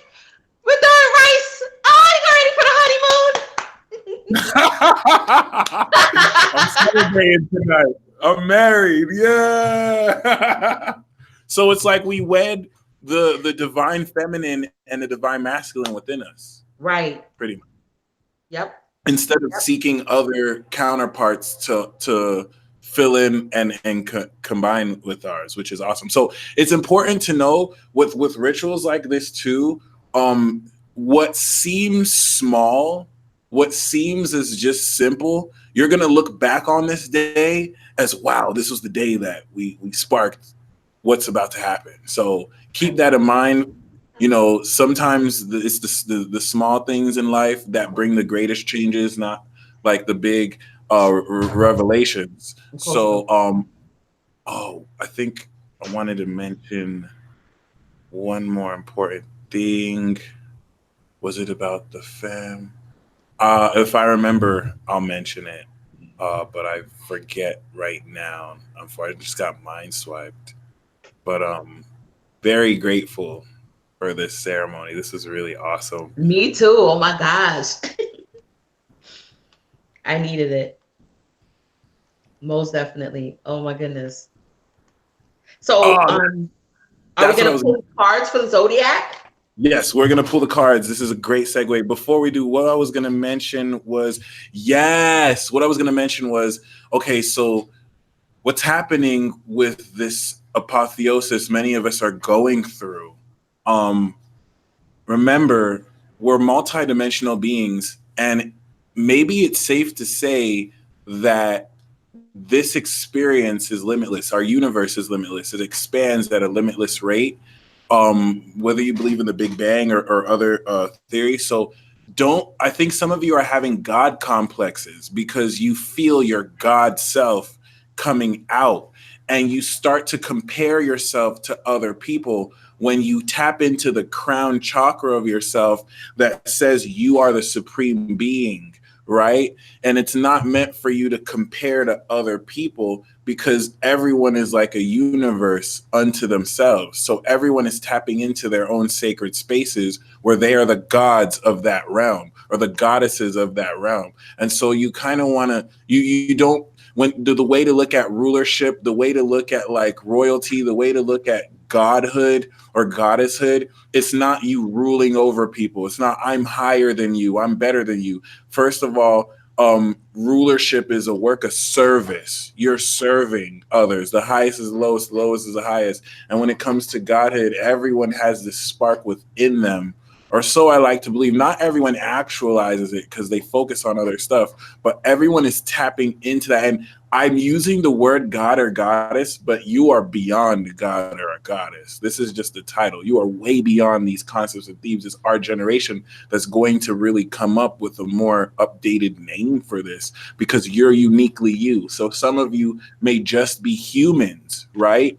And you may feel like, oh, I wish I had God or goddess energy. But in some cases, and it's just an example, right? But in some cases, you in your human form can rival the energy or level of a god or a goddess. Let's just say, as an example, you don't want to let those terms think that one is higher than the other. Because even in ancient stories, the gods themselves have been tricked by Mercury, the trickster, or even some human beings. As these aren't as infallible beings as we think. You wouldn't think that someone at a god, like we think God would just be all knowing, all seeing all the time, when these beings actually enjoy not knowing certain things. Like, yeah, they could probably use their omniscient power, but it's possible for them to not know because they choose not to know, because they want to experience it through us. And this is just example. This is just like, giving you ideas of how to think about this. Whatever you come up with, know that you are your own singular entity experiencing interconnectivity with the whole. So don't let a God complex or a fear of that stop you from tapping into your sovereignty, because you've been taught to feel like you're not meant to own your greatness without feeling like you're being arrogant or something like that. And I think too that segues into why we have eclipses, because we have eclipse season every year. So I feel like even though like we're tapping into our powers and stuff like that, there's a reason why things come up unexpectedly, why things shift unexpectedly, and you didn't like. How come I didn't get the premonition that this was going to happen? How come, I didn't get, a sign of synchronicity that this was going to happen? It's because it will take the joy out of life. It will take, really and truly, it will take the joy out of not, like, I would have never knew that me leaving New York, that I would be like living my best life. You know what I mean? That I would actually be happy in the desert, Yeah. So if I would have known how everything would have came out, like the ups and the downs, I probably would have never did it. Like, I would have had to leave everything and pack up and lose friends, like lose family, like if I would have known all of those things, I wouldn't have made that jump. So again, it's like I'm totally like grateful for not that it's the surprise. So it's like, again, and then that expression on your face in that Instagram is a surprise. Like, it's almost like euphoria when you get a surprise. Oh my God, what's going on? I literally during this peace talk, so she didn't know I did this. A package came for me, a pre-trition package came for me in the mail, because I'm going to do this personalized DNA kit. If you're into this, the link is in my website, right? But guess what it's called? Wait, I can't see. Hold on. Wow. Euphoria. Being you never felt before. See? Yes. Being you never. Yes. Being you never felt better. Yes. Beautiful. Never felt better. Right. Being the true you. It never felt better. And sometimes you got to go through those shakeups in order for you to really get to see the real you, or a different side of you that you never knew. Like, I never would have thought I would have shaved my locks off completely. Like, that's something like even my children were like, yo, we're still like, we can't believe it's you. Like, it's mommy, but it's not mommy. And I'm like, but it's still me. It doesn't, like, the locks don't make me. Yeah. I make me. You know what I mean? They say the glory of a woman is in her hair. So it's nice to see you like resetting this and right. Starting a new journey with this, which is so dope. Interestingly enough, my younger sister did this timed around the time like something was transiting her first in Libra, and she did it out of depression. She was in a very like mentally unstable state, but I saw it as like rebirth for her. Right. Yeah. Right. Which ended up and it's like you have to look at it more like that than like, oh, it's something that's bad, something bad is happening. No, it's just you transforming yourself. That's the alchemy. It's you, okay, you're shaving off that hair now. It's like because you're taking off the old viewpoints. That's how I look at it. Like your old thoughts that you had about yourself or things, your old viewpoints, your old perceptions, you're clearing that away and making new for more. Like it's like emptying up your cup. If your cup is full, how can you receive more? So you have to empty out that cup in order to be able to receive more, right? And then there was something else I wanted to talk about and it just skipped my damn. Well, when you remember, please you interrupt and say it anytime. But before we get to the cards, could you share more of us your journey? Like, how did you become Empress Gem? I know you talked about how you became Phoenix Fire, but how did you initially get on this path to really? Well, like I said, I feel like it's been over time, my whole life. You know, growing up a Jehovah's Witness, like I felt like that was, you know, me being close to spirituality at a young age. You know, they especially because they forced the children to be adults, really and truly. Like you can't sin, you can't do this, you can't do that. To me, it's worse than regular Christianity. It's really, it's like you have to become a robot. You have to be an adult. Like to knock on people's doors at 9 years old to talk about God and morality, and you're 9. You know, to talk to adults about these things, like, you know, when do you think the world is going to end? And what do you think about this and that? Like, that takes a lot, and you're forced to do it, even if you're shy. Like, don't worry, Jehovah's going to reward you for, for doing it. And it's like, you have to just knock on a stranger's door. You don't know what they're going to say, and then I feel like that's a ploy too, because it's a child. It's like, they're not going to slam the door in your face. You know what I'm saying? Yeah, so, exactly. Yeah, so even like, and then when I was like about 16, 17, I don't care what anybody says. People say, okay, there's a reason why marijuana is called the gateway drug, because it really is the gateway to spirituality. Really and truly, it's a gateway to expanding your mind. So once I started smoking and tapping into my bad girl side, that's when I started to really see the religion for what it was. And I started meeting people that were a part of the 5% Nation. And so I started gaining knowledge of self, and we're like, okay, I'm gonna know about myself. And then from there, I became Rastafarian. That's another reason. For 7 years, I was a devout Rastafarian. I was vegan. Wow. I didn't own a pair of pants. Okay. So when they talk about, you know, like Scorpio is the soul, like the connection to, like, I was really like about really trying to connect to my soul, connect to what spirituality was. So either way, with each time I like shifted, that's why they say like all roads still lead to so-called God or the supreme being. And I could definitely see that because of all the different types of religions, modalities, self-discovery. It's the modality of self-discovery. I always was able to connect with a different part of myself. And then after Rastafarianism, then it was like I started tapping into the occult by way of like Bobby Hemmett, again, Brother Panic, Dr. Phil Valentine. So I really started to look at, you know, like, okay, now it goes deeper than this. It goes deeper than what we've been taught. Now you have to really study. Oh, there's books, there's mantras, that's when I went crazy. It was like during my Saturn return.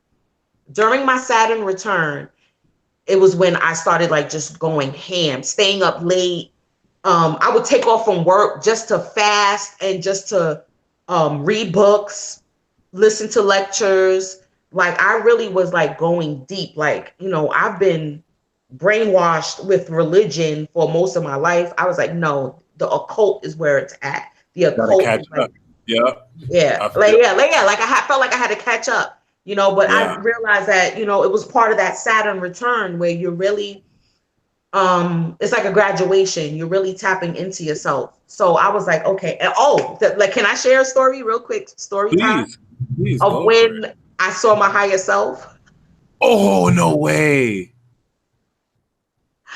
Okay. Before you say that, let me know if this confirms it. I'm starting to. My theory is you can tell your higher self in astrology by looking at your MC or your 10th house. So that would be Capricorn. For me. Well, if your MC is in Capricorn as an Aries rising. Yeah. So any planets on there. So it's nice to see all this energy like bringing you to become this. But yeah, just in case that resonated with you. Yeah, no, that makes sense because I like in numerology, I look at myself as an 8 because I was born on the 17th, which equals 8. My sun is in 26 Taurus, 8. Yep. My moon is in 8 degrees Scorpio, 8, which is the eighth zodiac sign, 8. Then my rising is 17 degrees, almost No 17. way. Are you serious? 8. That's crazy. That's crazy. If it So was it's just like the I sun, see myself as a Saturn being. yeah. So that makes total sense that, oh, wow. Okay, so now I definitely gotta, that makes sense. Do So you that have makes sense. Saturn? Do you have Saturn in Scorpio No, in Libra. and Libra too? Oh, awesome. Awesome. Yeah. Yeah. So that definitely makes sense. Oh, wow. Okay, so all right, the story time of when I saw my highest self was when I like again I said I was in my Saturn return and I was listening to a lecture on it was pitch black at night and I started seeing spirits and I was like, okay, I'm not freaking out. That was a ghost that just walked in my house. Okay. No. Yeah. And I was like, okay, that was a ghost. Okay. All right. I'm not freaking out. And then all of a sudden, the light came from my pineal, pitch black, like a flashlight was on my forehead. And everywhere I looked, the light went. So I looked down at my arm. I saw another arm come from behind me. It was, I mean, black like this card. The hand was black like this card and tapped me. And it looked old and decrepit. And I was like, oh my God, it's a demon. Oh my God. Oh my God. I need to stop messing with this occult stuff. I was like, this occult stuff. See, then my Christian mindset was like, oh, this occult stuff. They're going to, oh, I'm going to get possessed. Oh, I got to stop listening to this stuff. So then she tapped me like, are you serious? And I said, okay, what did you come to show me? You came for a reason. What did you come to show me? She pulled me up from like out of my body, and I saw myself sleeping on the couch. And I said, okay, yeah, I'm asleep. So what are you saying? And then she took my hand and made me slap myself. Wait, like, you were out your body? Right. Wow. She pulled me and then she made me slap myself, like my astral self to slap myself. Yeah. And I said, okay. Oh, I looked at it like, okay, when are you going to wake up to who you really are? When are you going to wake up? It was my higher self, like letting me know, like you calling me a demon and I'm your higher self. Like, when are you going to wake up? Right. Yeah. So then I was afraid to touch anything occult the next night. But that was my ritual. So I said, no, you can't be afraid. It's about busting through these fears. So I was trying to find a lecture to like maybe explain what I went through. And sure enough, through by way of Brother Panic, he explained it. He said, when you see these different types of entities, you may think it's a demon, but it's your fear that you have to break through. And once you break through your fear, then you'll get to see what they truly are and what they truly mean. And then also the messages that they have for you. So totally explained it off the back. And that sounds very Capricornian too. Like that sounds very Capricorn, like a very old looking arm that's just ancient in age. It could be more your Scorpio too, but very interesting. And I get the sense that some people have beast transformations. They may have horns. They may have very demonic-like looking aspects of themselves that they've been taught to deny because it's evil when probably really pure. You know what I'm saying? It's funny, the halo effect too. Some of the most evil people are super beautiful, right? Yes. Oh my. It's very wild to consider. Yep. And this was during your Saturn return? During my Saturn return. Yep. Nice. Dragons. That's what's up.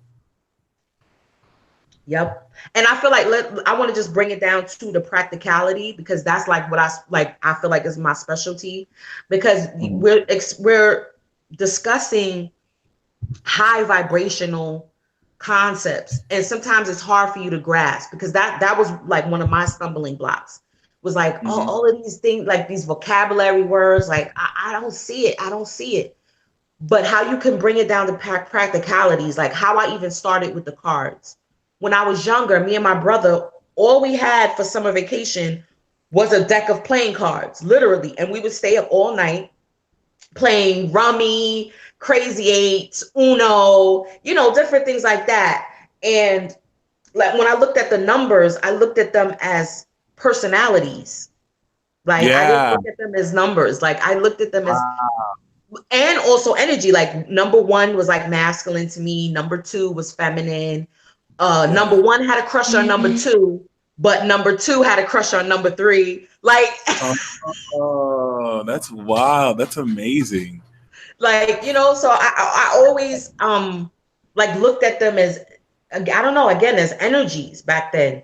And I couldn't explain it. You know what I'm saying? But I couldn't explain it. So then when I started getting like I used to go to people for card readings and stuff like that. And I'm like, yo, how do they do that? How do they tap in like that? And then I'm like, then I bought one of my own my own deck. This was my first deck, actually. This chakra deck was my first deck ever. So I started tapping in, and then I started like recording myself doing readings for myself. And then I was like, I wonder if I could start a channel. And I was like, oh, you should just start a channel. Like maybe somebody would like it. Maybe, you know, it doesn't matter. And that's how I started. That's amazing. Oh, that's amazing. That's so amazing.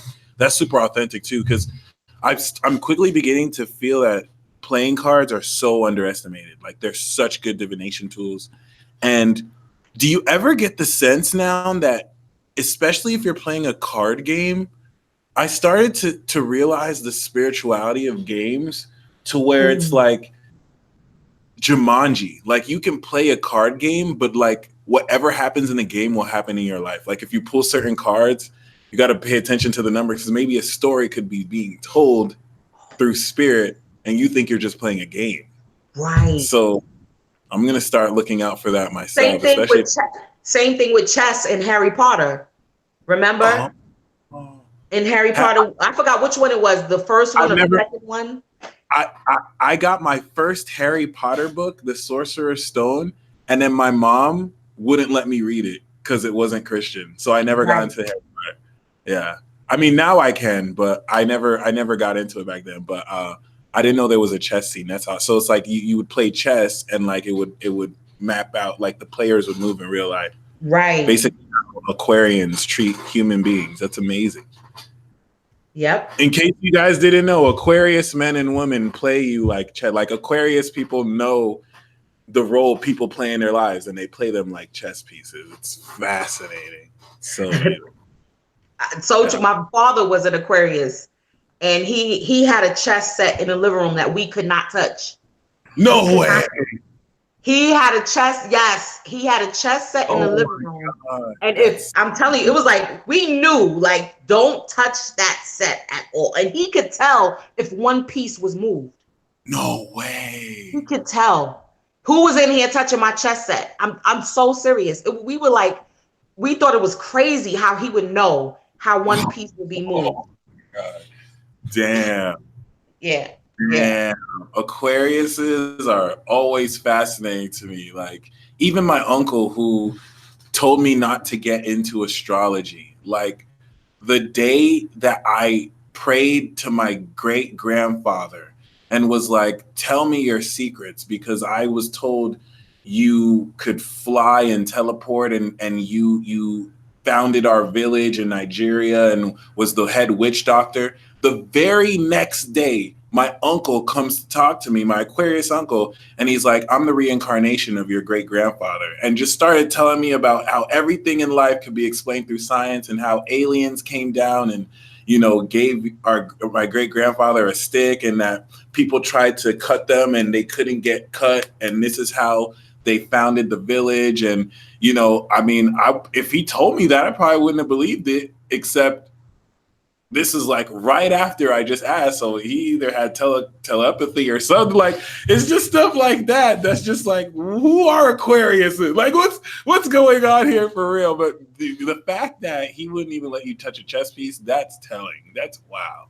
I have a quick question too, because being that, okay, he was an Aquarius, like my South Node is in Aquarius. My North Node is Aquarius. Yeah, my South Node is in Aquarius. So I always thought that was like a weird dynamic, like how, you know, those are skills that I've already acquired. And I don't know. Can you tell me? Like, that's just a question I have for you. Like, really quick. Yeah, that works because my North Node's Aquarius, so I know the other way around it. Like, I'm supposed to get off the throne. It's not about me this lifetime. I got to put other people on. I got to learn. I have to develop challenges to be more social and like connect and network. So my mom also has North Node Leo, and the thing is, I thought it was interesting how we paralleled. Like, we're both Gemini Sun, Cap Moon. We're twins of each other, except her Venus is in Leo, so she is going towards Christ. I'm going towards this more seemingly antichrist direction, because Aquarius does the dark side of Aquarius is antichrist, right? Or the dark side of Leo and Aquarius, but Aquarius can also be quintessential Christ as well. So South Node Aquarius is bridging galactic knowledge and cosmic knowledge to the heart, so that you align your heart with the mind, and it's like you're destined to shine. You can't take the background this lifetime. It's not about putting other people on. It's about taking the resources of your network to really step up and shine in your kingdom and throne, which is really awesome. Wow. But it's just so fascinating because really, really starting to reveal all of this. I love that we're aware of this as, you know, Taurus and Gemini, because we have such a fundamental understanding that can break this down so exquisitely. And I really want to do a special profile about having your sun in the first zodiac signs, but then your moon in the upper half. I was just about to say that. How like our souls are antennas to bring that down here. It's amazing. And even in the opposite ways, the combinations are amazing. But yeah, we're going to play the 3 questions game. So we can do the cards. We can do the cards after the questions game, or before we decide. Okay. Yeah, we can do that. Yeah. Would you rather do the questions game now or after? No, now, because now I'm curious. Okay, so we ask each other 3 questions, and you just ask me the first one. So I'll ask you one now, and the question I have for you is, I think you answered this. I wanted to ask, what energy is coming out to you more than ever now to really embrace, invoke, evoke, embody? I think you said Saturn and Capricorn, but is there any like 2 go-to energies that you connect with, or whether they're like, I don't want to say the word deity, but like, what are some archetypal energies or primordial energies that you've been really tapping into recently? Well, like right before I made my transition out here, I was really tapping into the goddess Heru. Ooh, yeah, the goddess had the cow goddess, and because I'm a Taurus sun, so it made perfect sense. And I mean, everything about her, how she had blue hair, I had blue locks at the time. She was the sacred midwife. Being that I am a nurse, I wanted to become a midwife at one point. You know, I love the whole process of birthing. She deals with tantra, you know, like I always wanted to tap back into that Scorpio. And that's why I said I know my Scorpio moon is a gift, because for so long it was suppressed in me. So I said, no, I need to get my like groove back. I need to tap into that Scorpio moon. So this is why, again, I changed, you know, my channel name to Empress Phoenix, because, you know, I've been like killing myself off. It literally felt like I was dying when I left New York. I'm not going to lie to you. That weekend, I was just crying. I posted pictures. I was like, here's the funeral of Crystal, you know, and like people were like, don't say that. You're calling death on yourself. Why would you say that? Why don't you word it different? Like people really, like my friends and family, like, why would you say that? No, I was like, because a part of me is dying. You know, I'm killing off a part of myself. And they were like, no, but you're going to call the physical death in. And I understood what they were saying. Like, you don't put that out there, but I'm like, you got to understand where I'm coming from too. Like a part of me is dying, literally leaving, you know, never to return again. And like just respect that, like, respect the how I'm viewing it as, I'm just mourning that old life, that old paradigm, the way that I related to people, and even the way that you're going to relate to me is going to be something totally different. So I'm telling you, and then when I seen the movie Dark Phoenix was coming out, I was like, oh my gosh, I was like, I can't wait to see it. They wanted, of course, I think there's a reason why it's being downplayed, and this is why I haven't seen it yet. But now you got me open, and I'm going to definitely go and see it. But really and truly, like, and then, let's look at it like this. What does a phoenix bird look like? It looks like a peacock. Yeah. So, okay. So again, it's the dichotomy, right? The red and the blue. Okay. The peacock is usually blue energy, and then the phoenix is red, right? So it's basically communicating what is in your root. It's going back to the root. The root to me is the primordial energy, right? So it's going back to the root of who you are. So that is what really I've been connecting with, is like really connecting with the root. Like, I know I'm an original, a seed, that my soul is old, especially even just being an 8 vibration. Like, my soul is old. I've always been like, people like, oh, you seem mature for your age. Even as a young child, it's like, you're so mature for your age, is because my soul is so old. So me remembering that and getting past my physical age, that's what I've really been tapping into, that original primordial part of myself. So I would say, yeah, head Heru and the phoenix by way of Lilith. Nice. Okay, so now I got to think of a question for you. Okay. Yup.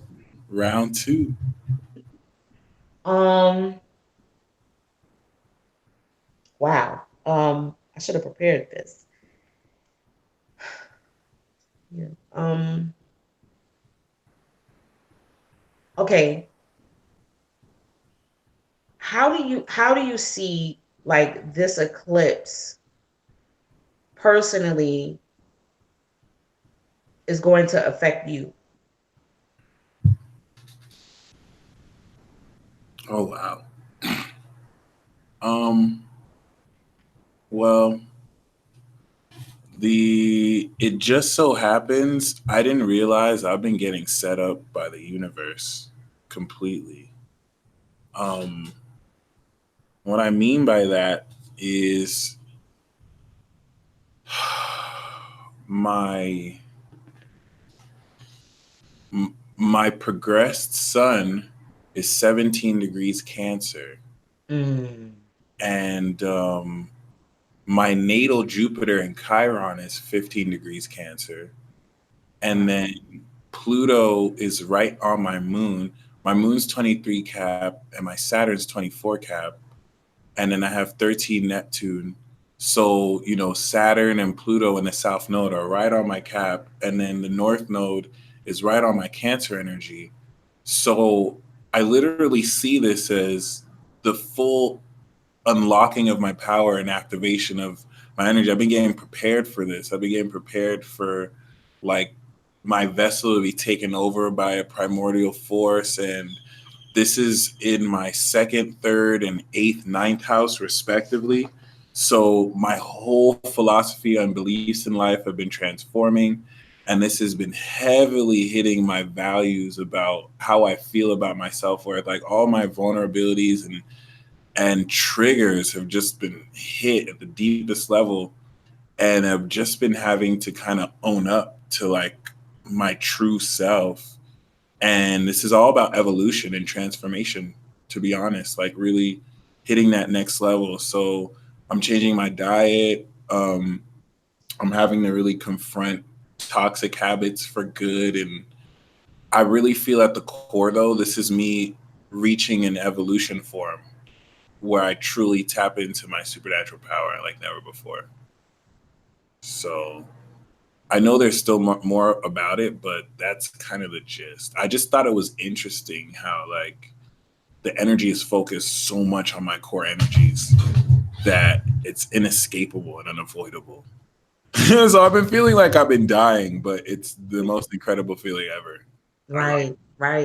Because that rebirth, and then just as you're talking, like I'm seeing that the halo sun is the sun behind you is causing a halo right at your crown.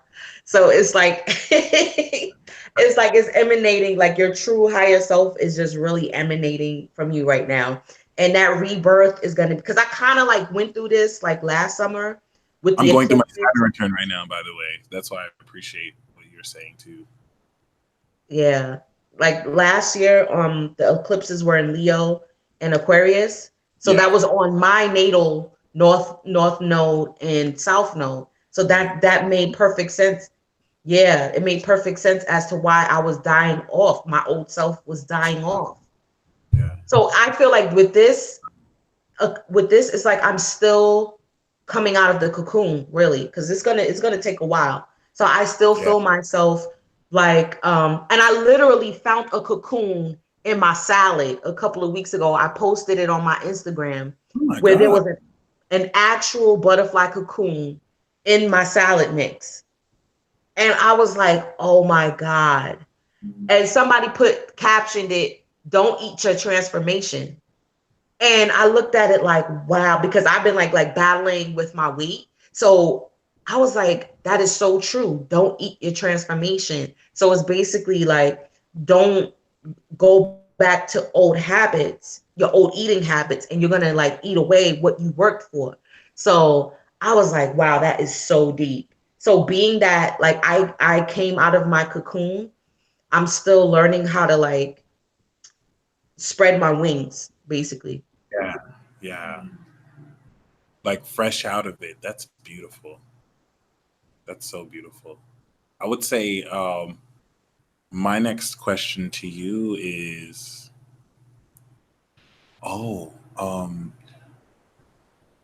yeah, you have children that are a part of a legendary generation, leading forth the dawn of light. So have you? I'm sure you have, but have you started to notice their gifts kick in? And what's it like being mother to like super children? Oh, it's definitely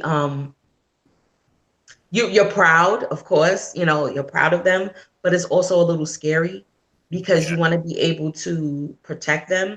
Like for example, like my daughter, she also has a gift of prophecy.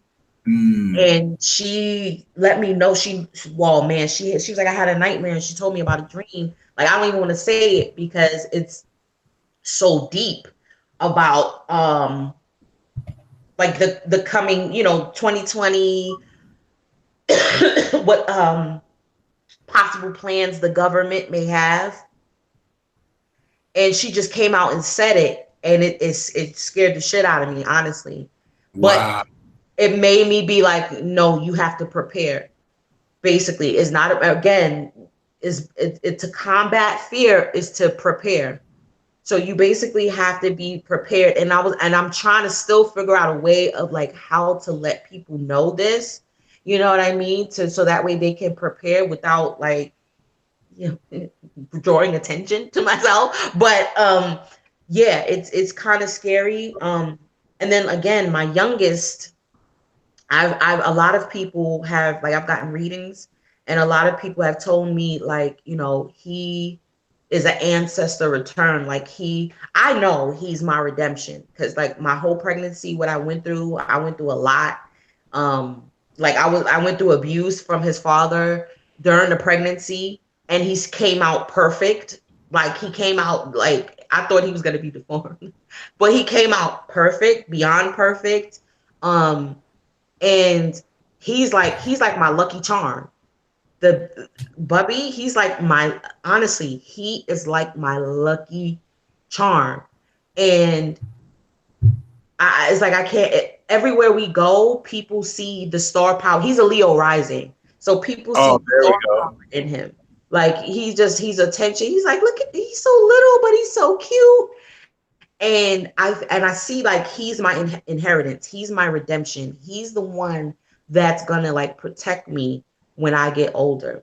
And then I have my oldest son. He's 19, Oh, and nice. he him have like this love. He's a Gemini.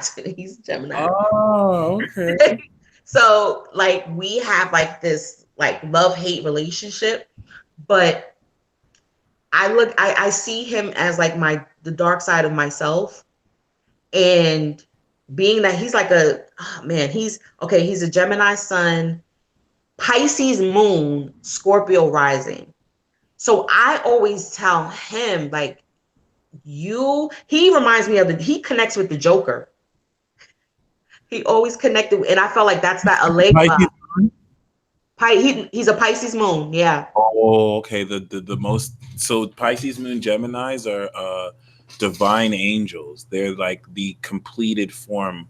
Like you have the completed form of Gemini as a Sag moon, but then you have like the ascended form of Gemini, which is like the Pisces moon Gemini, like the final form of Gemini.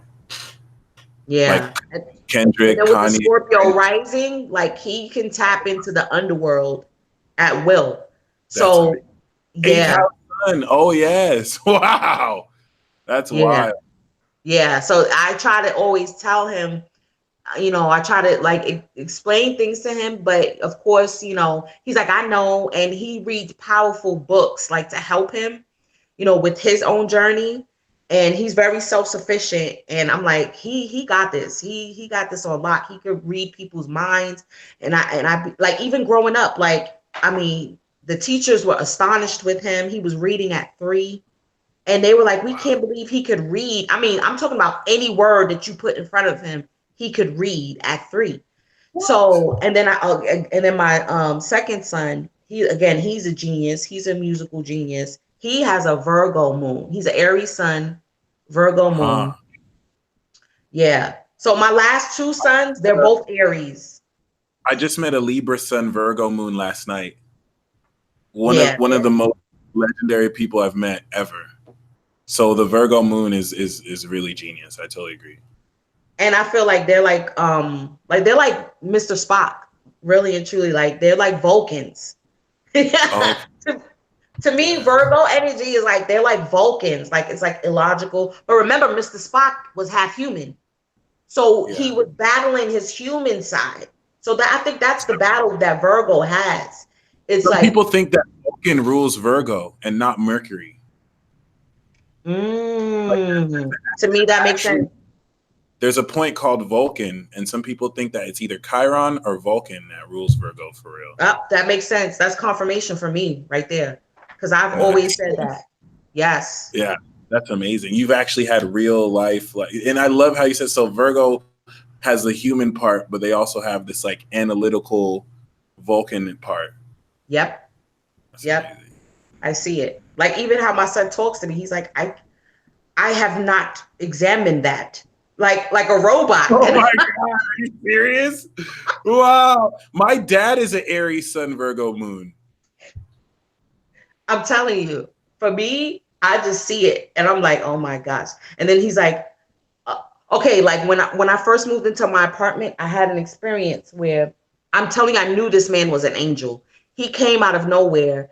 And he was like, oh, these are your children? And I was like, yeah. And then I was like a little skeptical, like, yes.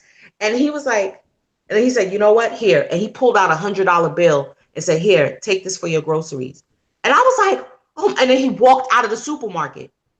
Before you can say no? Wow. Yep. But he didn't come in that supermarket. He didn't have any groceries. He didn't have anything. He just gave me the money and was like, don't tell anybody. And walked out. Whoa. Walked out of the supermarket. And I was like, that's an angel. That's an angel. My son was like, really, Mom? That's an angel? Okay.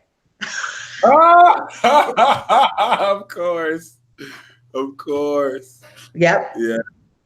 So I feel like, you'll see the magic in these children, really. Like you'll see it. And the key is to cultivate it and not suppress them. You have to be able to suppress them, even though like they go to school, and like even with my daughter, like I'm like they see who you are, so don't worry about like the bullying and just like I try to give them different coping mechanisms how to deal with the muggles. You know what I'm saying? Yeah. That's beautiful. really the key. It's like dealing with muggles. To me, like that's their challenge, really, because I don't stifle them in their development.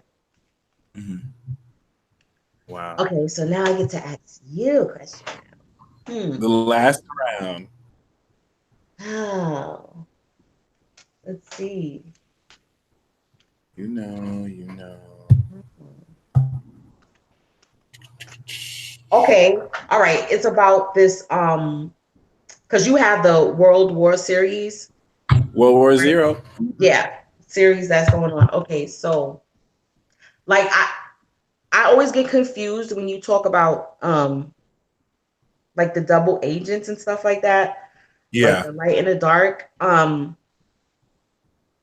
Like moving into 2020, right? Moving into 2020 with this the spiritual war that's going on. Mm-hmm. That wait, it's like They want you to forget what you're asking. yeah, because I'm getting to it, and that's what it is. You getting to it for real, for real. Speaking of World War Zero, I'm gonna do them in seasons. So I'm gonna wrap up season 1, and then I'm gonna start season 2. I already got a whole episode list, and I'm gonna revisit some of the old episodes and redo them now that I understand them better. But yeah, I realized that I'm more the darkness within the light. Like I'm actually more so a dark being than a light being, which was hard for me to accept, but I'm embracing it. Like I'm definitely light and dark. Everyone's light and dark, but yeah, it's something that is cool to embrace. Because Okay, the double. now I got it. Okay, now I got it. What it is that because like we're constantly shifting timelines. So like how can we stay on the right timeline to ensure that we gain victory throughout this spiritual war? How can we gain victory? Right, because we're constantly shifting timelines. Oh, good. I got you. Great question. So Carolyn B says, okay, the real question has come. Your eyeshadow is fire. Let us know. And she's right. It is fire. It is fire. Right, we go that. Thank you. So I think the most important thing you mentioned was the skipping of timelines. That's all Neptune and Pisces. And now that Jupiter is in Sagittarius squaring this, we have to remember mutable signs are portals. They're gateways of perception that have us change they change experiences. They change how we see things. So ever since Jupiter has gone into Sag, the timeline shiftings have been so quick, they're instantaneous. Whereas before, I think we experienced them. They would happen fast, but we would experience them, maybe weeks at a time, days at a time. Now they're happening like faster than we can perceive. It was already happening faster than we could perceive. Now it's just like super fast. And this is because there's a convergence that's occurring, that's bringing everything back to that reset point and bringing everything back to that original primordial age. This is a part of the reason why we have all of the rulers back in their planets, all the planets back in their ruling energy. So as far as how to really win this war, we're talking about an eternal dance of conflict that will always exist. But the reason why we're simulating the end is because we're at the end of age. So if you incarnated here, you're a special soul to come at the end of an age, transitioning into a new age, right? A new world, a new state of being, where we have to really be okay with everything we know and love just switching. And that's what this war is going to trigger. A lot of people are under an illusion. And this is the whole analogy and mechanism behind, I'm overusing the word mechanism, I'm realizing, but it's the whole meaning behind people realizing something's not right, because this illusion doesn't work on everybody. Because some of you have your moon conjunct the outer planet, just like in Naruto, you can't use genjutsu on a Jinchuriki because it has a host. Some of you have, planets opposite your sun or you just have this special configuration that the illusion doesn't really work on you. Some of you, if you're like me, you cast a veil or illusion over yourself so that the illusion wouldn't affect you. So it's like you're still somewhat deluded, but you're in your own world. And now this is all dispelling. So when it comes to like victory with this spiritual war, it's very important to remember at a deep core level that we are all connected and separation is an illusion, because dark forces want us to mutilate our body. We are the body of Christ. If we fight each other, we're going to fracture each other, and then forces can invade and wipe us all out. This does not mean that we won't have to combat each other, because of course there are going to be forces that are unconscious in an illusion, feeling that we're separate, right? And that, you know, hurting me doesn't hurt that person. Just like if I hurt that person, I know I'm hurting myself. And it's easy to say, it's really hard to live. But winning this war is not compromising from your core essence. What the disadvantage we have is that there's centuries of disinformation and illusion that has caused people to forget the truth, because when you simulate years and years of lies, it's easier to accept that which is not true when you have facts, quote unquote facts, being peddled to your face, and the meaning of those facts are interpreted differently to deviate from the origin. So you have a lot of souls who are born who don't know their history because it's been destroyed. They've been lied to and told that history started with the Romans or something like that, which is a complete lie. When Earth dates back to billions of years ago, and you can argue that the original man was alive with dinosaurs and lived amongst giants. Debatable, but still possible to believe, being that archaeologists have found, evidence of like bones and fossils. So the spiritual war is to root you out of your core source by having you deny your intuition and by having you not believing yourself. The last days, the tribulations, the Bible, which had said people will look for the truth and can't really find it. So it's like we're all at a vulnerable state where you either really believe or you don't. And you're not going to have any cliff notes. Like the reason why so many people are going to fall and not really succeed is because they don't really believe in themselves. They're looking outside for information. They're looking for an established scientist to tell them what the truth is, instead of balance, instead of being, gaining information from other people, but also following your inner guidance and merging the two. So we're all going to come in to like the trigger of this war is the awakening and the revival, because this is now going to release the dark entities that have been feeding the souls of many in darkness. It has promised them power, but with that power will come destruction and the devouring of their souls if they don't have the integrity to use it. This is once again where the angels were like, oh no, the weeds are growing with the crops. And the head angel was like, no, let them grow together. And then when they're grown, we'll take the wheats and then we'll throw the weeds in the fire. So it's like the dark has been blending with the light. You see all these people masquerading as, oh, look at the charity I'm donating to. Look at the good things I'm doing. This person isn't doing anything, masquerading like they're good, but we don't know what's really in their heart. And this is all about to be revealed. True colors are going to be revealed. And once again, the essence of this war is to make you forget who you are, to make you doubt your intuition and make you believe that you're delusional for following your feelings, or into not following your feelings, but for balancing your intellect with your emotions by acknowledging spirit, which is still not acknowledged. Like it's so conveniently that everything that is needed to guide us spiritually is shunned by science. Before it was shunned by religion. So it's nothing new, right? And it's just a systematic approach to take away your power and to have you feed your energy to another source. Now, a few of us are fighting against this, trying to wake other people up because we're in this together. And the winner of this war is the one who does not give up on themselves, no matter how dark it gets. Because right now we have the luxury of sharing our views on the internet, but Alex Jones has already gotten banned off YouTube. Shout out to Josh, who I met yesterday, who is the owner of Streamrift. I'm gonna have him on a peace talk. He's single-handedly working to save the internet and to kind of, fight against the censorship. But there will come a time where we may get heavily persecuted for what we believe, if not more socially ostracized. We already are subtly, but if not more socially ostracized, just behind the scenes efforts to silence us, where we won't have much representation and we won't necessarily have a lot of support.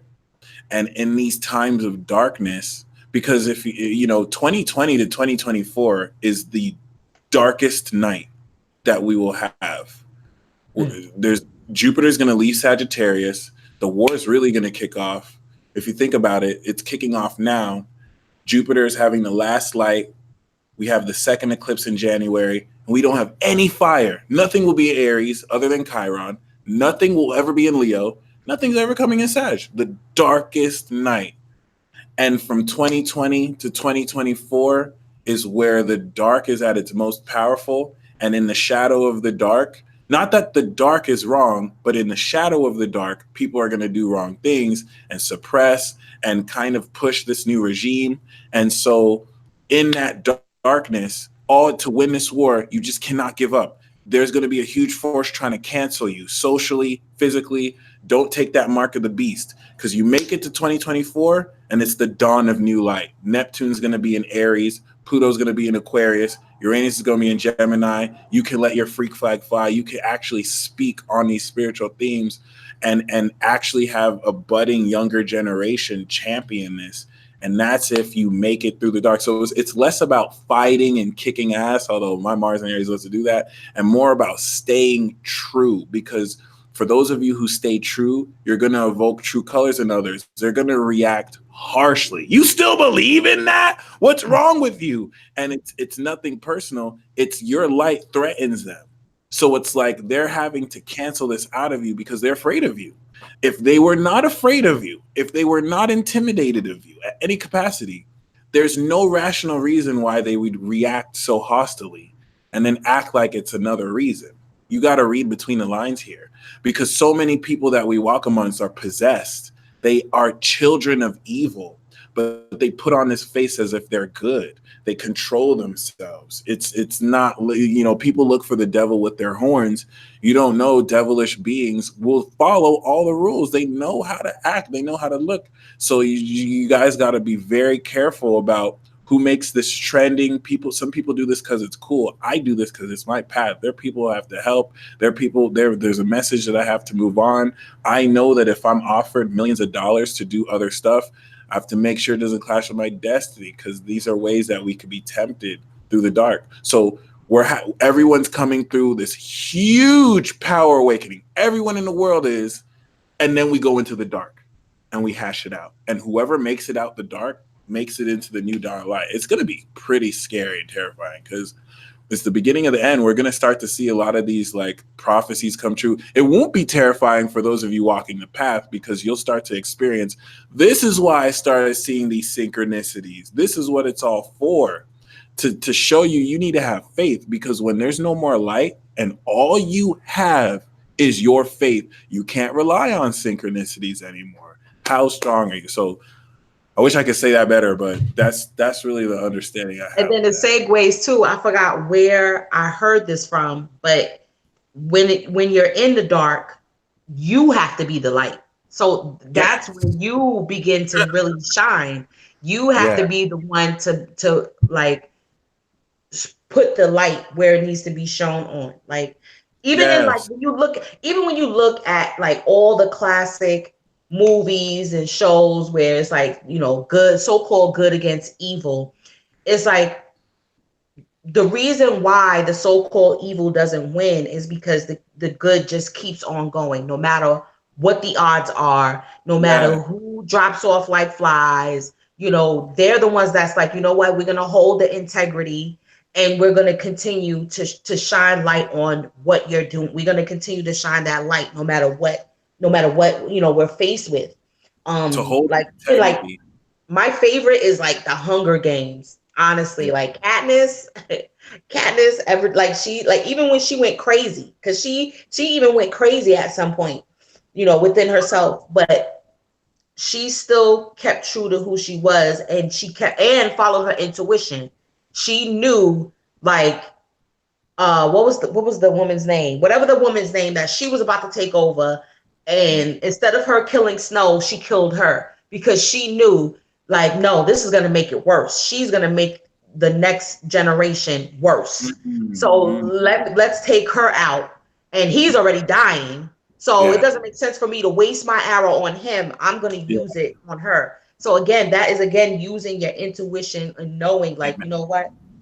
Sometimes it's so obvious, like he's dying. There's no need to kill him right now. He's already on his deathbed. So I'm going to use that arrow to take her out. And then she wound up getting out of jail, even though she was in jail for a little while, but she wound up getting out. So you can't, I feel like too, you can't fear like the so-called consequences. Like, like, oh, I'm going to lose my job, or I'm going to, I'm going to lose my friends. I'm going to lose all my family. Like, you have to look past that, because those are all like the circumstances. Those are all things that could be replaced. Even if you look at the analogy of Job, you know what I mean? Like, he lost everything. I want to kind of add on to what you said, because you must keep the faith. Spells Inc. just said the Hunger Games is real. It will most likely happen when people stop watching sports. But that's the thing, y'all. It's been happening. Think you need to go back to the intuitions you got. Like, go back to when you started this journey. Because like if we look at the community right now, there are people when they started this journey and they started binge watching videos on YouTube to get whatever knowledge, or reading books, and you had this fire, you had all these intuitions, and you knew the direction. And then we went through Saturn and Scorpio and Sag, and we got beaten down. And a lot of people don't believe like they used to believe. A lot of people aren't 2013 them that just had the intuition. They weren't as experienced, but they had the fire. They had the passion. They knew certain things, versus now a lot of people are starting to question it. Right. A lot of people start to question their intuition. Like, is this really real? Like I thought, is this twin flame really real? Like I thought, even though you had to go through that experience to learn more, all these things are coming back up now. The stuff that you've had intuitions for a long time about are really going to start coming up, and you have to keep the faith and keep the integrity, because it's not supposed to manifest the way you think. But to go off more what Spells Inc. said, it's here now. Like, people are asleep. There are millions of people factually that spend majority of their time on the television. And I'll say I'm a bit guilty myself. Like, I spend a lot of time on the internet. Personally, for me, it's occult based. Like, I'm just looking for answers. So it's not like I'm just watching stuff, but I feel like everyone's coping in this sense. But there's a lot of people millions who spend a majority of time being programmed by a television programming unit. And like they invest their lives in these sports, in these sitcoms, in these programs that distract them from real issues. There are more people in the world who care and know more about the Super Bowl or the World Cup than they care about their local elections. This is facts. Like, right. There's hardly anyone that's involved in their communities. And so this allows people to do stuff right under their nose, because most people are self-centered and really care more about themselves, not everybody. There are a lot of people who volunteer and dedicate themselves to that. I think this is a trend that's going to break through more as we step more into Aquarius. But when you realize how scary this is, I mean, it's not supposed to be scary, but it's happening right under our nose. There are bills being passed right under our nose. And it's not even that it's a conspiracy. We can change this to people change this, and we stopped making trivial gossip trend. I mean, it's disgusting. Like, the shade room trends more than like real civic issues. And it's been happening for years, and no one wants to do anything about it. And the people who are being the change don't get the coverage. They don't trend, right? They don't have the support. So, this isn't something that's just going to happen out of nowhere. It's been happening. It's just going to shift, and we're going to see the effects of this. So amazing insights. My final question to you really is, what advice do you have for people who are kind of stepping in to darker aspects of their power? Because after this final light shifts and we step into the darkest night, to answer Joy's question, my final Saturn return transit, I think, is after 2020, before it goes into Aquarius.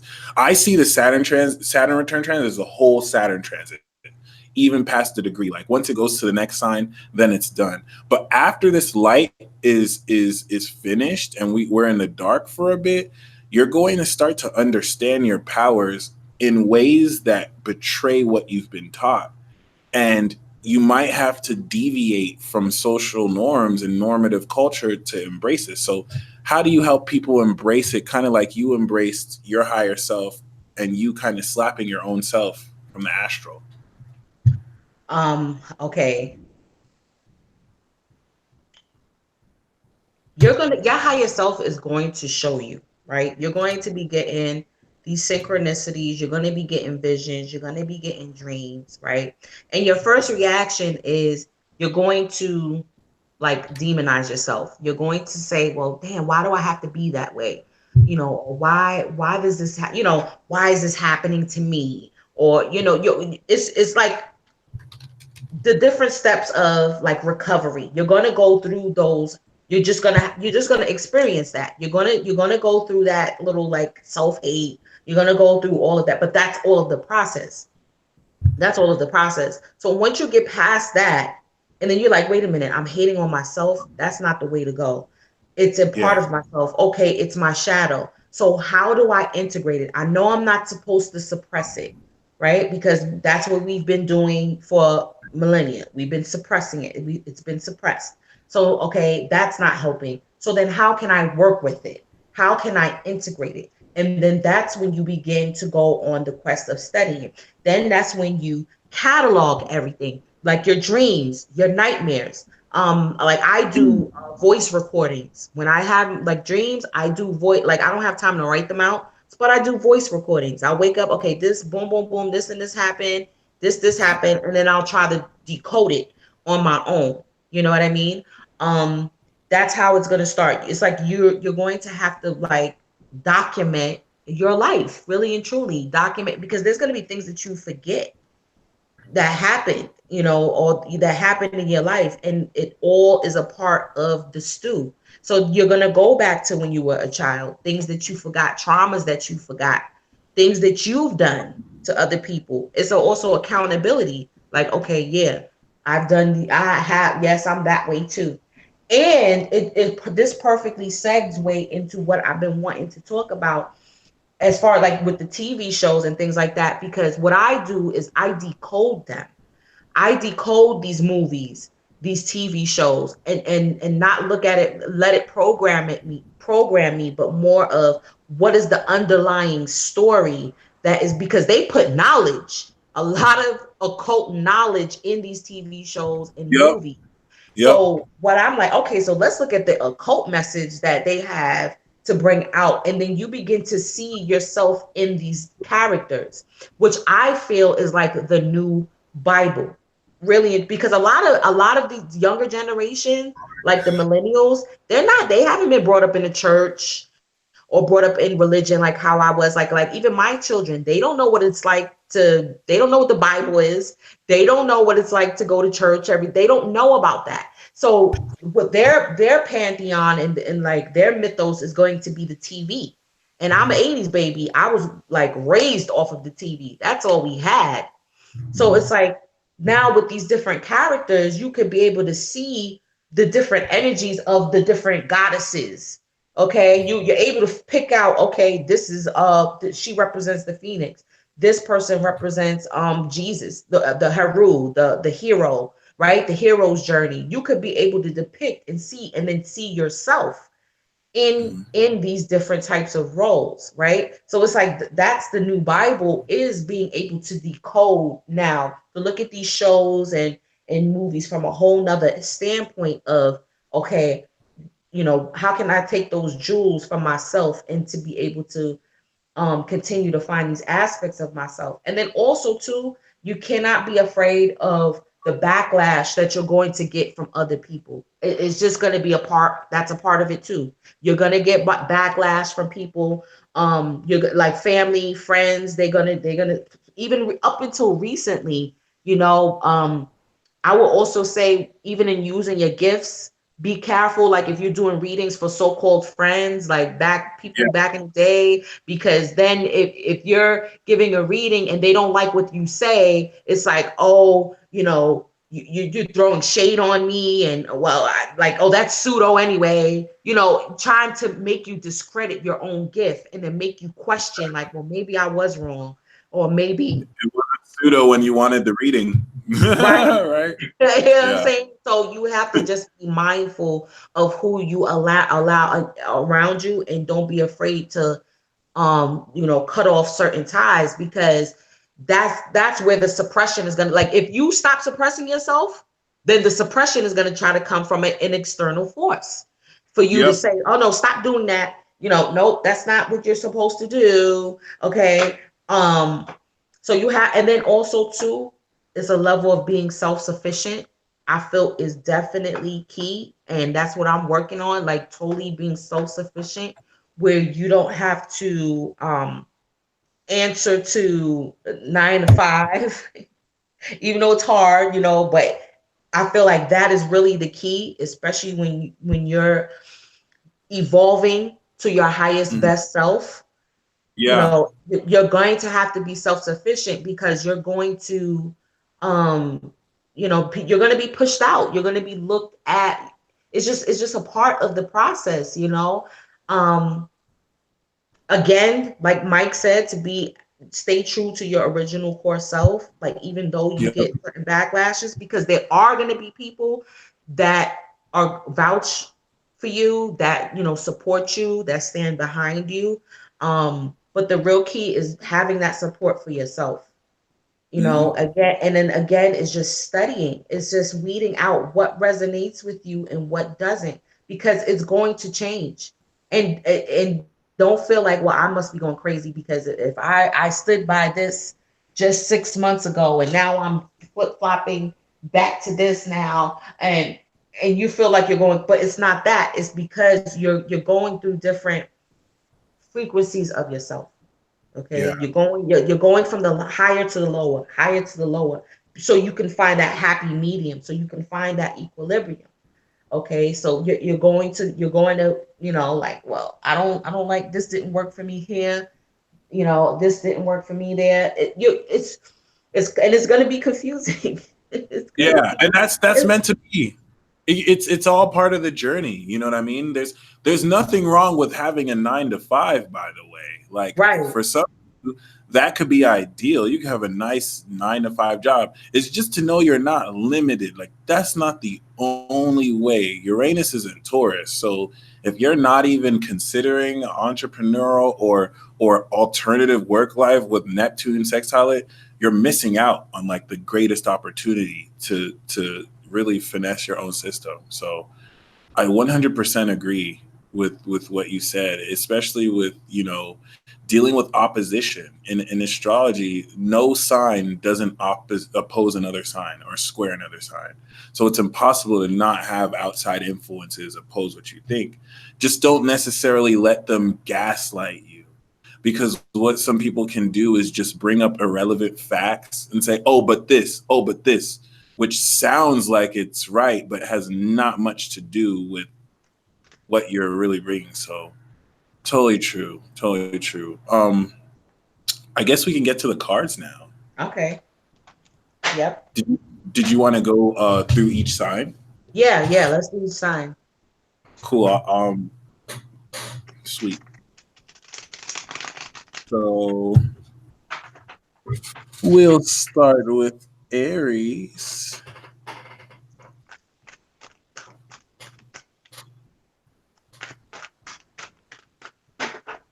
Aries, the card that I have for you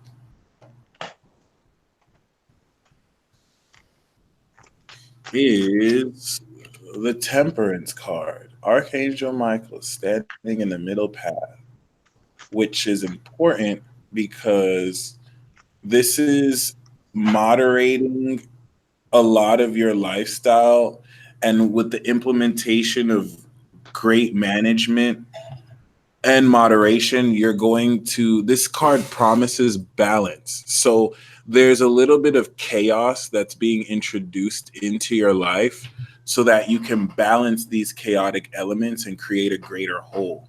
So you want to do a little bit less of what you do too much of and do more of what you don't do enough.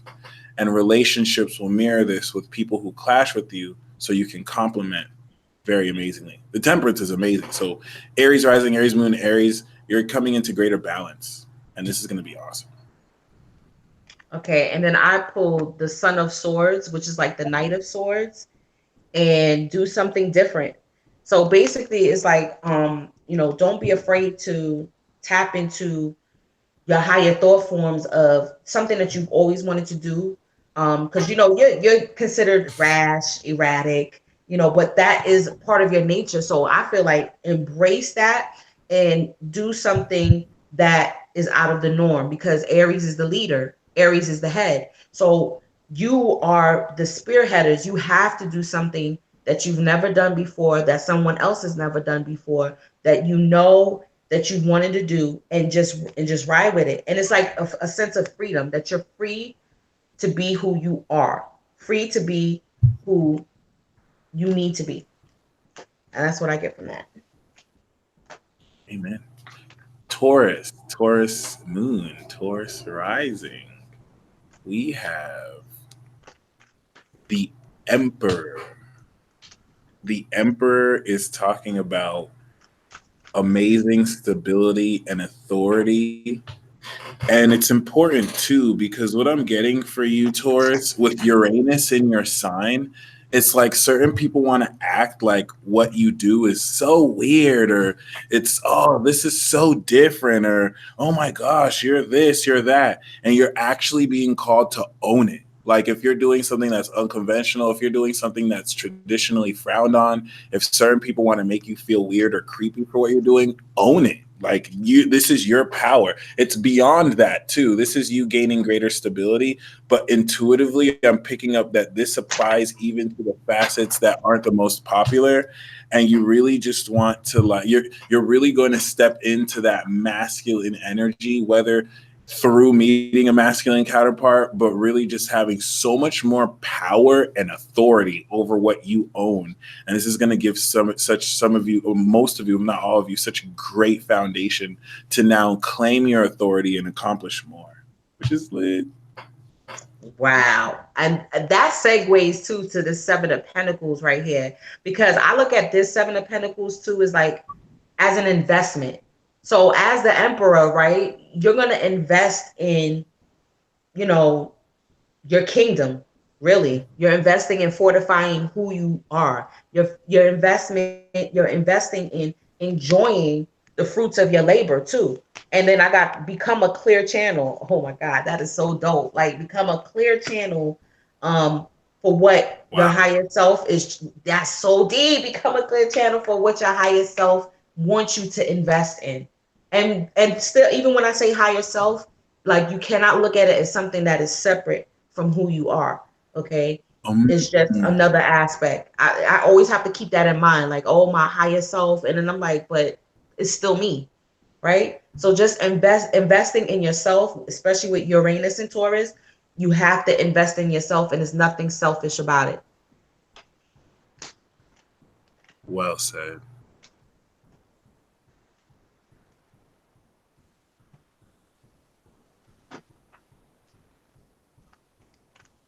So Gemini moon, Gemini rising. Righty. We have the same card that we got for Aries. Amen. So shout out to Ethanosis in the building. So this is very important because Temperance for you is a little bit different for you than Aries. It totally applies the same way, with Aries. So it's moderation. Make sure you moderate your it's more than moderation though, and it's a lot to do more with putting your life in balance if you've needed like greater stability. But whereas Aries is going to be practicing greater management, Gemini for you with Jupiter and Sag, this is more relationships. This is actually a soulmate card. So this is about not really getting with the person you lust, but with someone who complements you. This is not like about getting with someone, but you'll find in your relationships with people, you're connecting with natural complements. And this is to help you get your lifestyle in order and to balance this quite accordingly. Wow, you're not going to believe what I pulled for Gemini. Wow. And raise your vibration. So that totally makes sense. Oh my God, it's so synchronistic with what you pulled too, because it's rising above your addictions, right? Because that's Archangel what the devil is. Yeah, the so-called devil. That's what he shows you how to transverse your lower self, like how to work through what you're addicted to, right? So that's how you're able to raise your vibration, like the things um that you draw on, especially when you're at your lowest, like your low, like a low ebb, when you're in a rut, when you feel like you're stuck in a rut, and those things the coping mechanisms that you draw on, basically is just rise through them, rise above them now. Like, okay, there's always duality, remember. So whatever negative coping mechanism you have, there's also a positive coping mechanism. So instead of drawing on the lower, draw on the higher coping mechanism in order for you to get through. That is super accurate, by the way. That might been dealing with that personally. And I feel like, to answer your other question, that's what this eclipse is helping me break through too, like fully claiming dominion over that lower part of me, the baser part, which has it's not purely bad. Like there's some positives to it too, but just can't let it run you. So Cancer, Cancer moon, Cancer rising. We have the Eight of Pentacles. The Eight of Pentacles is talking about, and the bonus card here for you is the Hermit. So the Eight of Pentacles, they're both Virgo. It's saying you either have meaningful work right now or you're about to come into meaningful work. I love the Eight of Pentacles because if you're like into script writing, this is like getting a deal from Universal and they want you to be a script writer. Or let's say you love music. This is like getting a deal, but it's not about being a star. It's not about getting the fame. It's about putting in the hours in the studio and to really bang out classic work. So just put in a lot of value into the work you do and let it pay for itself. Okay, Cancer, what I got for you is the Justice card. And to Ooh, look sexy. Yeah, right? You see, I love this deck. This deck is so fire. Oh my God. But she does have a tear here. So there's definitely something that was hurtful and painful, but I feel like it's weighing itself out. Like anything legal, a divorce, or anything that where you feel like you wasn't getting your just deserve.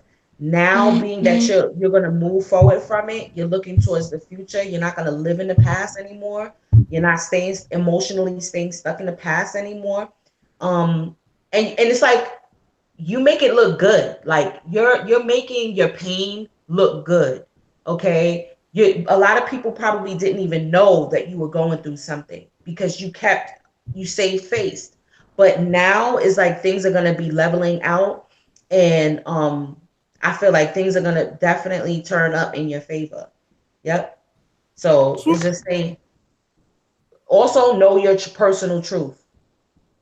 Knowing your personal truth will help you to look forward and to come out of the past. Leo moon, Leo rising. Let's heat things up real quick right here. So we have, not surprisingly, the Fyah starter, the Knight of Wands would probably come out of a portal. The Knight of Wands is a Sagittarius, but so there's two meanings here. The Knight of Wands is talking about you gaining inspiration, especially if you had some type of writer's block. You're going to gain passionate inspiration to really, express forth your creativity. This is encouraging you to go on a short road trip. Some of you might be making a short move. This is really wanting you to move with this energy and to creatively express it. However, for some of you Leos, this is going to be a fire sign that's going to really want to get in your pants. I mean, that's really going to want to evoke and stimulate your heart and really, push you to be more creative, channeling that Jupiter energy. So have fun. And then, Leo is gonna have fun with this Ace of Cups. Okay, Woo! definitely gonna have fun with that fellow fire sign or fire energy. And then too, this is what I was talking about with your cup overflowing, right? So of course there's going to be things that you're going to have to let go of. You're going to have to empty that cup in order for it to be refilled. So you have to admit your vulnerabilities, okay? Don't be afraid to be vulnerable and with yourself and with other people, because that's how you're going to be able to create a bond with someone else. With this Ace of Cups, it's like you have to be able to create that bond, emotionally create that bond with someone else, but you have to be okay with expressing all aspects of yourself. So, and then you see that sun in the background. I mean, you can't get anything better than. And then it's a new beginning. The Ace is definitely a new beginning. It's a yes. So whatever question, even if it's not love, it's definitely a yes.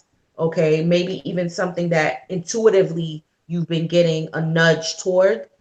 Is the universe is saying this is a yes. Just be okay with not being on top of everything, because everything is going to work out in the end. Nice.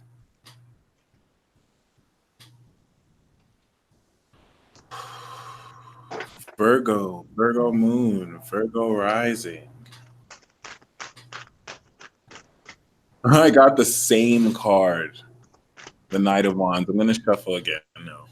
So, Virgo, you get a two-part message. This is definitely more so in your case, a message of passion coming to you. Someone's going to give you exciting developments or probably just want to bone you. But we also have these two came out, the Wheel of Fortune and the Seven of Pentacles, which is important because it's like expansion and abundance, but one that grows over time. It's a promise of fortune as you speculate what you'll reap, but we see like a huge expansion with Jupiter. It's the vision I have is Jupiter, the Wheel of Fortune, gives you like unexpected $1 million, but the Seven of Pentacles is getting it in installments instead of getting it all at once. It's like you're investing it and it's coming in slowly, so you're having to have patience, but it's like planning with rewards that were unexpected. And we could even forget the Seven of Pentacles with the Wheel of Fortune. Take a chance. Like if you take a risk, you have luck on your side. So congrats. Yep, Virgo. And to concur, look, you got the same card as Gemini. And let go, right? Let go and enjoy. So it's like okay to be a little hedonistic too, because you've put in a lot of hard work so far. Okay, so it's like it's saying that it's okay for you to indulge a little bit, right? Because all work and no play, you're gonna be again. That damn Vulcan Virgoism. You got to be a little hedonistic. You got to be a little playful, okay, and to be able to enjoy the fruits of your labor, right? So, and then also, I feel like this is you really and truly seeing that lower part of yourself as also a gift, and knowing that you can't be perfect Patty all the time.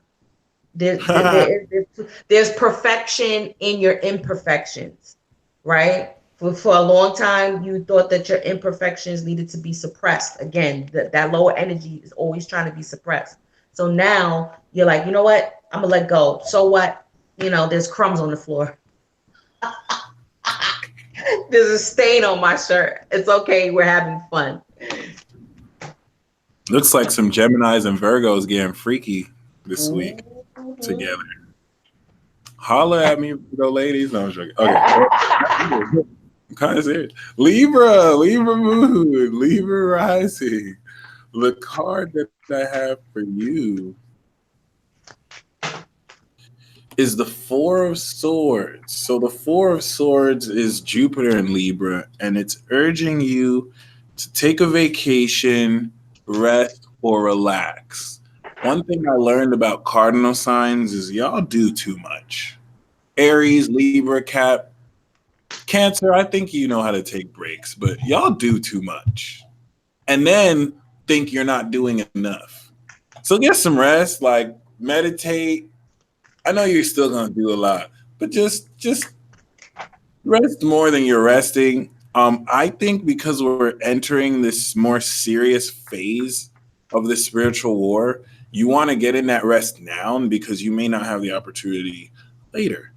But yeah, the message I have is clear. Even though this card is a card of like a dead man being, in a funeral, this is really wanting you to incorporate meditation and rest into your practice. And if you do, congrats, do some more.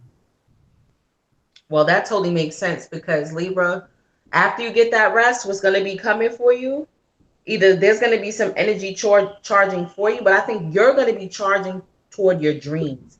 You're going to be going towards different lofty goals and aspirations that you've always wanted to implement. You're going to be moving to a location maybe that you've always wanted to move to, a place that you always wanted to live, or just to have that life that you've always wanted, always having your health on point. If there was a health issue that you wanted to tackle, you're tackling that health issue, or you just wanted to be, a little bit more disciplined in certain aspects of yourself.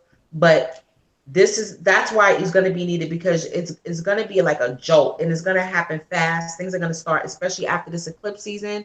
Things are going to start moving totally fast for you, and maybe in a whole nother direction that you didn't expect. Beautiful. And Libra has the North Node in the 10th. So that message is so bang on. It's like they're destined to achieve their greatest goals. So Scorpio moon, Scorpio rising.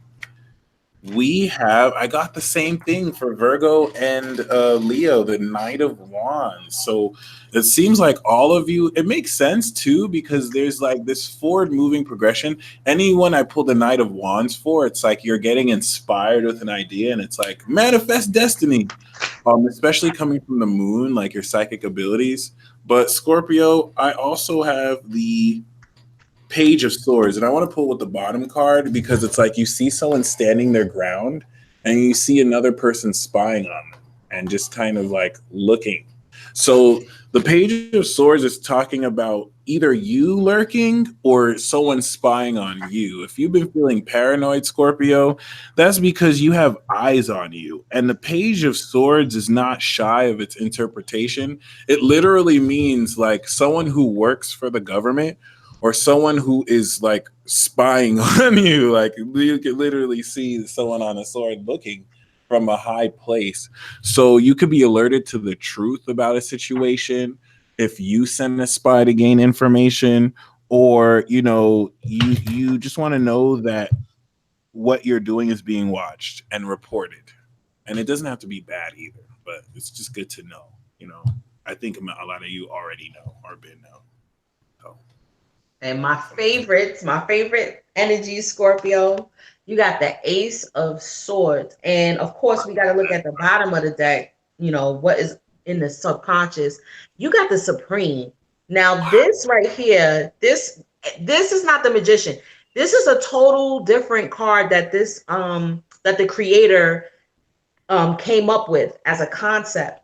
So I feel like you're going to be tapping into some definitely cosmic knowledge and wisdom. Okay, and this is why people are watching you, because you are like a vanguard or a custodian of, you know, the cosmos. I mean, some real deep energy is going to be coming up from you, Scorpio, and I think that you're going to have to accept that your old life is dying. Okay, maybe people, places, and things, because you have to be very mindful of your emotional state during this eclipse season, because what you feel and what you think will manifest, because we have all of the elements here. We got all of the elements, right, surrounding, and then this looks like time. So I mean, you're going to be able to pull out from the quantum realm anything that you think about. Okay, the thoughts that you think about. So if you think about negativity, that's what you're going to pull out. So just accept what is dying and let it go, and then you could be able to pull in the life that you want. I feel like also this is, you see the crown, it's like you're going to be able to get another jewel in your crown, right? Another gift, another yes, another win. But you have to like definitely let something go. Beautiful. Could you show the deck again? Someone wanted to know if there was a link for the deck you're using. Oh, the link. I usually have it. It's on my channel in all of my videos. Her Instagram, I think it's art.drea.goddess. But yeah, it's definitely on my channel, and that's how I got this is the name of the deck, the Afro Goddess Tarot Arcanas, and her name is Andrea Fortrick. So definitely hit her up.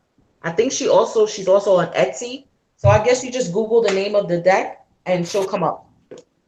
And I want to tell you too, it's an investment. It's not like a regular Amazon deck. So, you know, just you're paying for what it's worth. So Sagittarius moon, Sagittarius rising.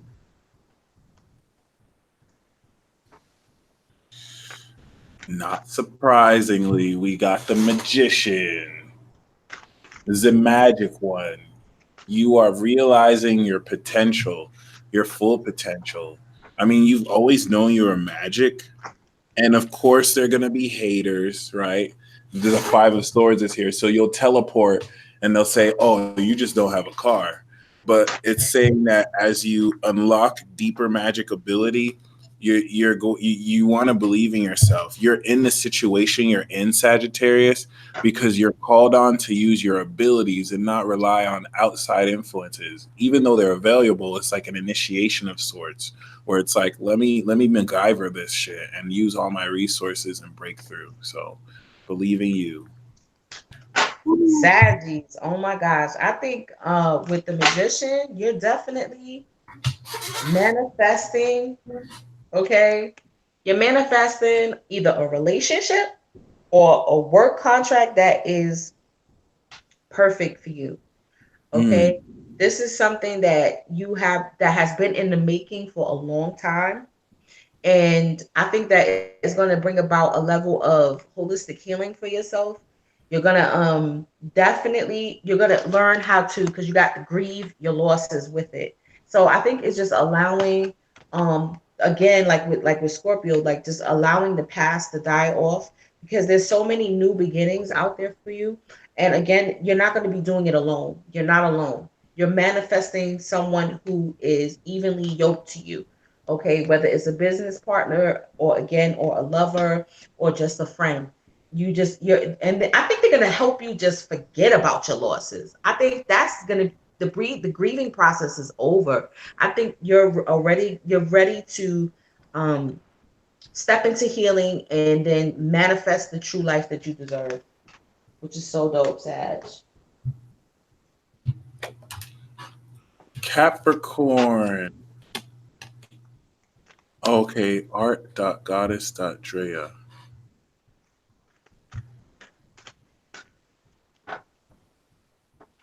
So, all right. Capricorn. The Oh, she a Pisces. The creator of that deck is a Pisces. Nice. So Capricorn Moon, Capricorn Rising, Capricorn Sun. We have the Knight of Pentacles, but I'm going to bring the bottom card. Okay, the first two cards is like the Knight of Pentacles meeting with the Queen of Pentacles. It's like Virgo meeting with Capricorn. But if we go based off of this first card and the bottom card, it's like a disagreement of sorts. We have the Five of Swords under here. So it's saying to remain consistent. You may be dealing with someone who has a scattered mind. Five of Swords is Venus and Aquarius. Like maybe they're just wanting to seek conflict, but you'd have to stay grounded. You want to stay consistent. And by staying grounded, yeah, you're not going to be saying as much as the other person, but you'll put that person in check because they can't rustle you. They can't push your buttons. And the more grounded you stay, the more of their ulterior motives they'll reveal. You know how someone can just keep on saying stuff until they basically shoot themselves in the foot? So just don't allow yourself to get triggered. But the Knight of Pentacles on its own is talking about stabilizing your material resources and aiding gaining a message from a reliable friend who you can definitely make more money with or connect on a more grounded level with. Yo, that is so crazy. And we see that Capricorn is the theme of this whole peace talk, right? So I pulled the Two of Cups and I was like, damn, I know I shuffled, right? So I pulled what? The Son of Pentacles, which is the Knight of Pentacles again. Okay, so this is like double confirmation right here. There's someone coming into your life that you're going to be working with, and there's going to be a chemistry because there's things you got to correct, right? Correct your mistakes, right? So it's like, I feel like maybe your relationship patterns, you're looking at how you were in past relationships or even the present relationship that you're in, and you're looking at ways that you can improve on yourself, improve on your interactions with other people.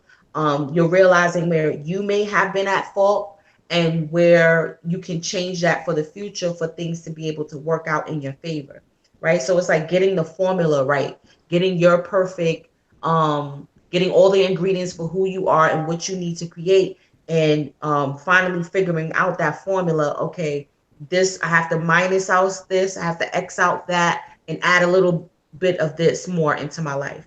And I think it's going to work out because the Son of Pentacles is definitely stable energy, something that's going to be stable. And that's definitely what Capricorn respects. Aquarius moon, Aquarius rising.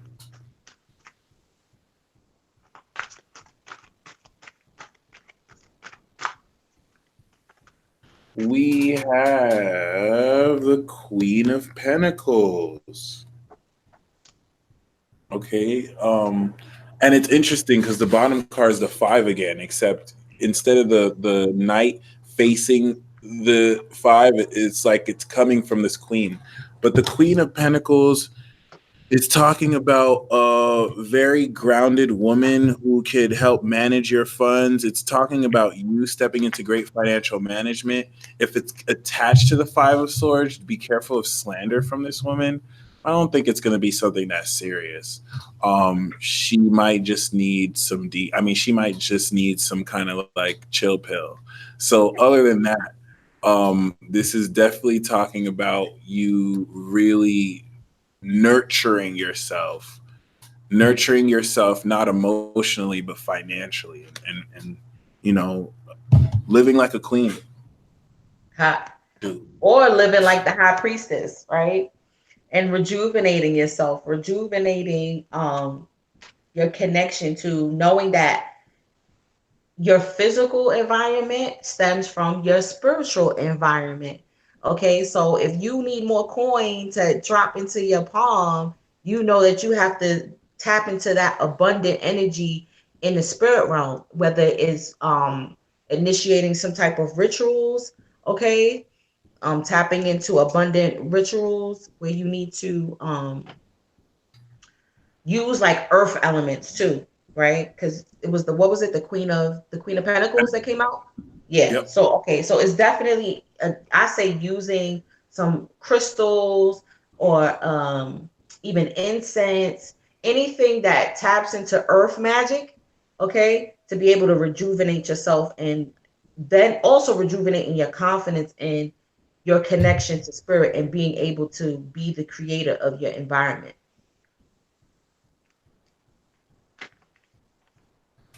Amen. And finally, last but not least, who's a little fishy? Who's a little fishy? Pisces. Pisces sun, Pisces moon, Pisces rising.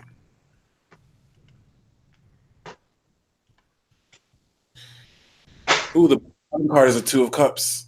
Believe in the heart of the cards. I pull the Judgment card in attack mode. Ooh, Judgment is talking about, and I got twin flame vibes, but it's talking about a full awakening. And I want to put these both on. It's like you're unlocking the true meaning of a dear relationship into your life. Let me see what this is. Yeah. So let's just assume maybe the Two of Cups isn't to do with this. The Judgment card is still talking about you reevaluating your life, awakening new power. Got the Magician here, and really stepping into your highest purpose. It's like everything starts to make sense.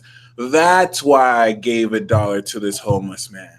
That's why my friend betrayed me. It's all making sense. That's why I got caught touching myself by my mother in this weird way. Like it's all just gonna start to like come into full clarity and make amazing sense.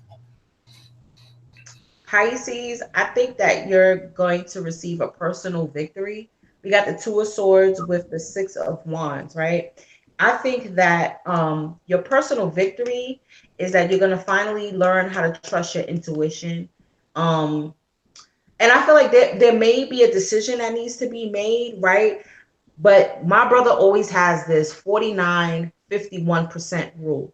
There's always one choice that you lean more towards than the other. And if I don't know if you noticed it, Mike, right? With the depiction of the Two of Swords, like one sword, it's never completely always in a V. One sword may be bigger than the other, or one sword may lean towards the other. So it's like there's always one, even if it's 1% more, there's one choice that you know that you would pick towards if your life depended on it. Okay, so of course, so choose that route, choose that road, and you're going to be victorious, right? You got to live life to the fullest. Look forward to living life to the fullest. Okay, don't keep yourself hindered because there's definitely, I feel like public recognition too. I mean, people are going to be giving you your props finally because I feel like that's a secret, like a secret fear of Pisces is being looked at as a failure, right? But everyone is going to give you your props. Everyone is going to see you for who you really are and all the things that you contribute to other people's lives. So continue to live that best life, Pisces. I'm kind of jealous. Right? I feel you. So let's pull one more card for all signs, like the whole collective. Collective. I'm gonna pull 3 personally. So the last few cards that I have for you watching this right now. Yeah. We got the 5 of Pentacles, okay, but it comes with the Justice card.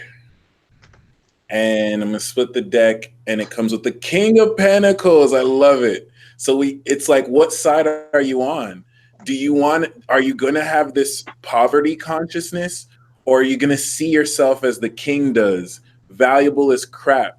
The spending power of the King of Pentacles is not the spending power of the 5 of Pentacles. The 5 of Pentacles has poverty consciousness. They're alienated. The King of Pentacles sees themselves as wealthy. And this is a transition that many of you are going to make. Everyone has some 5 of Pentacles in them. Even if they're rich, you could still be a 5 of Pentacles with all the money in the world. You have to make a decision with justice to align with your integrity and step into this King of Pentacles boss energy. So that's beautiful. Oh my God, that's dope. I'm looking forward to that. Now, I can't make this shit up. I don't know if y'all was able to see when I was shuffling and what I pulled, but we got the devil, the moon, and the 10 of cups, right? So I'm looking at that right there is you basically, we're gonna transverse like with this moon phases that's coming up. You're gonna go deep within yourself, but it's gonna bring about true happiness, true love, true joy, true bliss. Okay, and you're gonna be able. I feel like that this is definitely integrating what you fear. Okay, all of your fears. If it's fear of losing money, fear of losing a job, fear of anything, I think that it's like go towards it. Like with the moon, it's like go towards it. Okay, because the way is going to be shown for you and all the obstacles are going to be moved out of your way. Okay, so I would say go towards what you, if you fear that, like, I don't think I will be successful doing this, but it's always something that I always wanted to do. Right there, wish fulfillment. And then you got do what you love. Okay, do what you love, be around who you love, the people that love you. I feel like the 10 of cups is soul family. That's something I always say, like that's your soul family, that's your soul tribe. Okay, so definitely you're gonna find your tribe. Okay, you're gonna find the people who are like-minded like you and who's gonna want to work with you, network with you, and that's gonna help you push away any obstacles to you reaching this next level. We got this. You heard? We got everything that is due for us is coming to us. Nothing can hold that back. No one can hold that back. It's definitely for us. So you just got to step out of your fear. Your fear is what holds you back. Amen. So in closing, how can people reach you? I have the link to your description in the description box to your channel. Please subscribe to her. And how can people reach you if they would like to chat you up or get a reading? And what services do you offer too? Okay, so right now I'm revamping my website because now I'm incorporating, like I'm really trying to find a way to incorporate all of my gifts. It's like it's like you feel like it's a gift and a curse, but I'm just grateful because I do hair now. I have like I said, I make this unit that I'm wearing right now. So that's my specialty. I'm like just really making wigs. I have spirit sprays available that are crystal infused. You have little crystals at the bottom of the spray. You use them to clean your altar space, your crystals, and they just smell good. They're I use essential oils with them, natural ingredients. And right now, my email, get your pens and pen ready. My email is Empress GEM17@gmail.com. And my IG link is Empress Elegance, one word. So again, my email is Empress GEM17@gmail.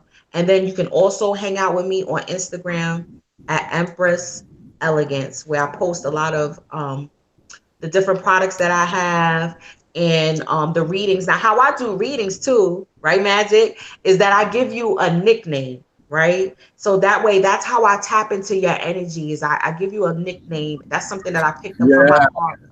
Yeah. Right. Yeah. So that's how I tap into you.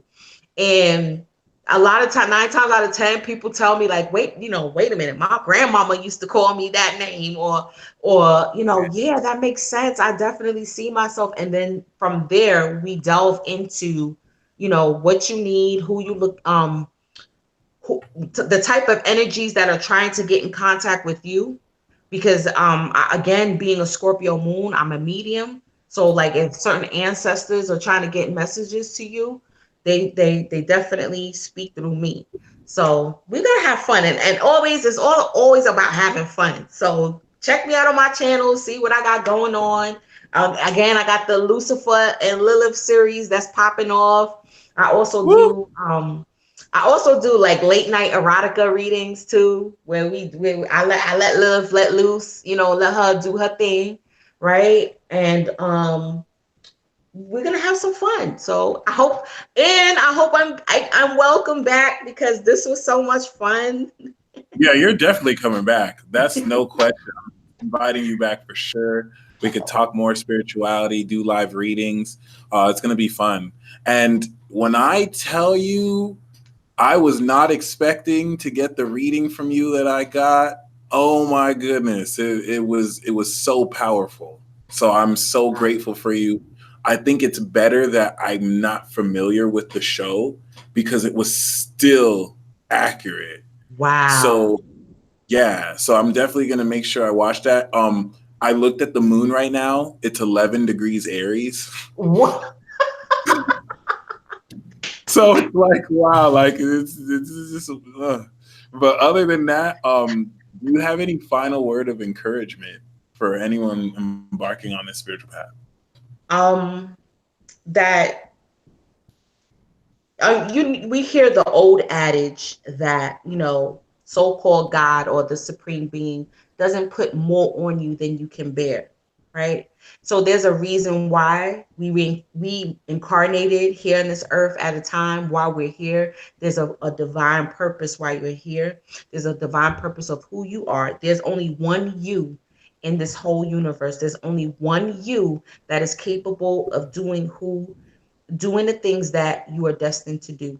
So always keep that in mind whenever you feel slumped, and don't beat yourself up if you stay in the bed for a couple of days and you wallow within yourself. It's fine as long as you get up and then you're recharged, because that still happens to me all the time where it's like, oh, I don't feel like facing anything. I don't feel like being bothered with anybody.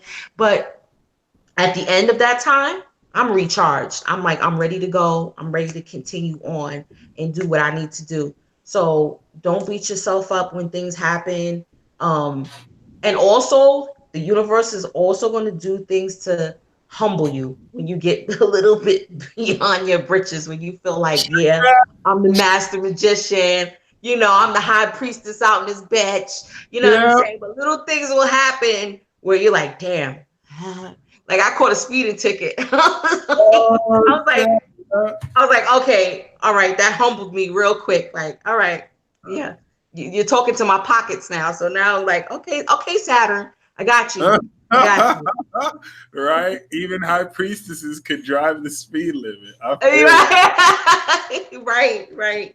So I feel like that is key, and it's just again that self-love at the end of the day, the love that you're looking to pour into a relationship, that you want to pour into someone else, or even pour into your business, pour that love into yourself. Look at yourself in the mirror. Look in your eyes. Literally look in your eyes. Because for a while I couldn't do that. Like to look at my eyes and look at myself in the mirror and just be like, I love you, to say you love yourself and that we got this no matter what. Like talk to yourself like as if you are that partner. Talk to yourself like you are your own best friend, because that's who you have to. When there's no one else around, you're going to have to be your own best friend. You're going to have to be that lover. Okay, so you're gonna have to stroke your face and love yourself. And at the end of the day, you might feel like at first you might feel like corny, but it works. It works. Okay, and you'll begin to have that self-love. Like, yeah, how am I gonna hate on myself? If I hate on myself, of course there's gonna be other people that's gonna hate on me. So that's where you set up the boundaries for yourself too. Okay, is when you're like, nope, I will not accept this and I won't accept that. Plain, period, simple. And I just want to wish my fellow $1 billion vibe child a happy eclipse. I'm looking at it like it's a happy eclipse, it's a happy evolution that we're going to a higher level of ourselves. So any little tower moments that happen, that pop up, know that you're capable of rising above it. And I'm gonna see y'all on the check-in on Empress Phoenix Fyah. And I love you, Michael. I love you.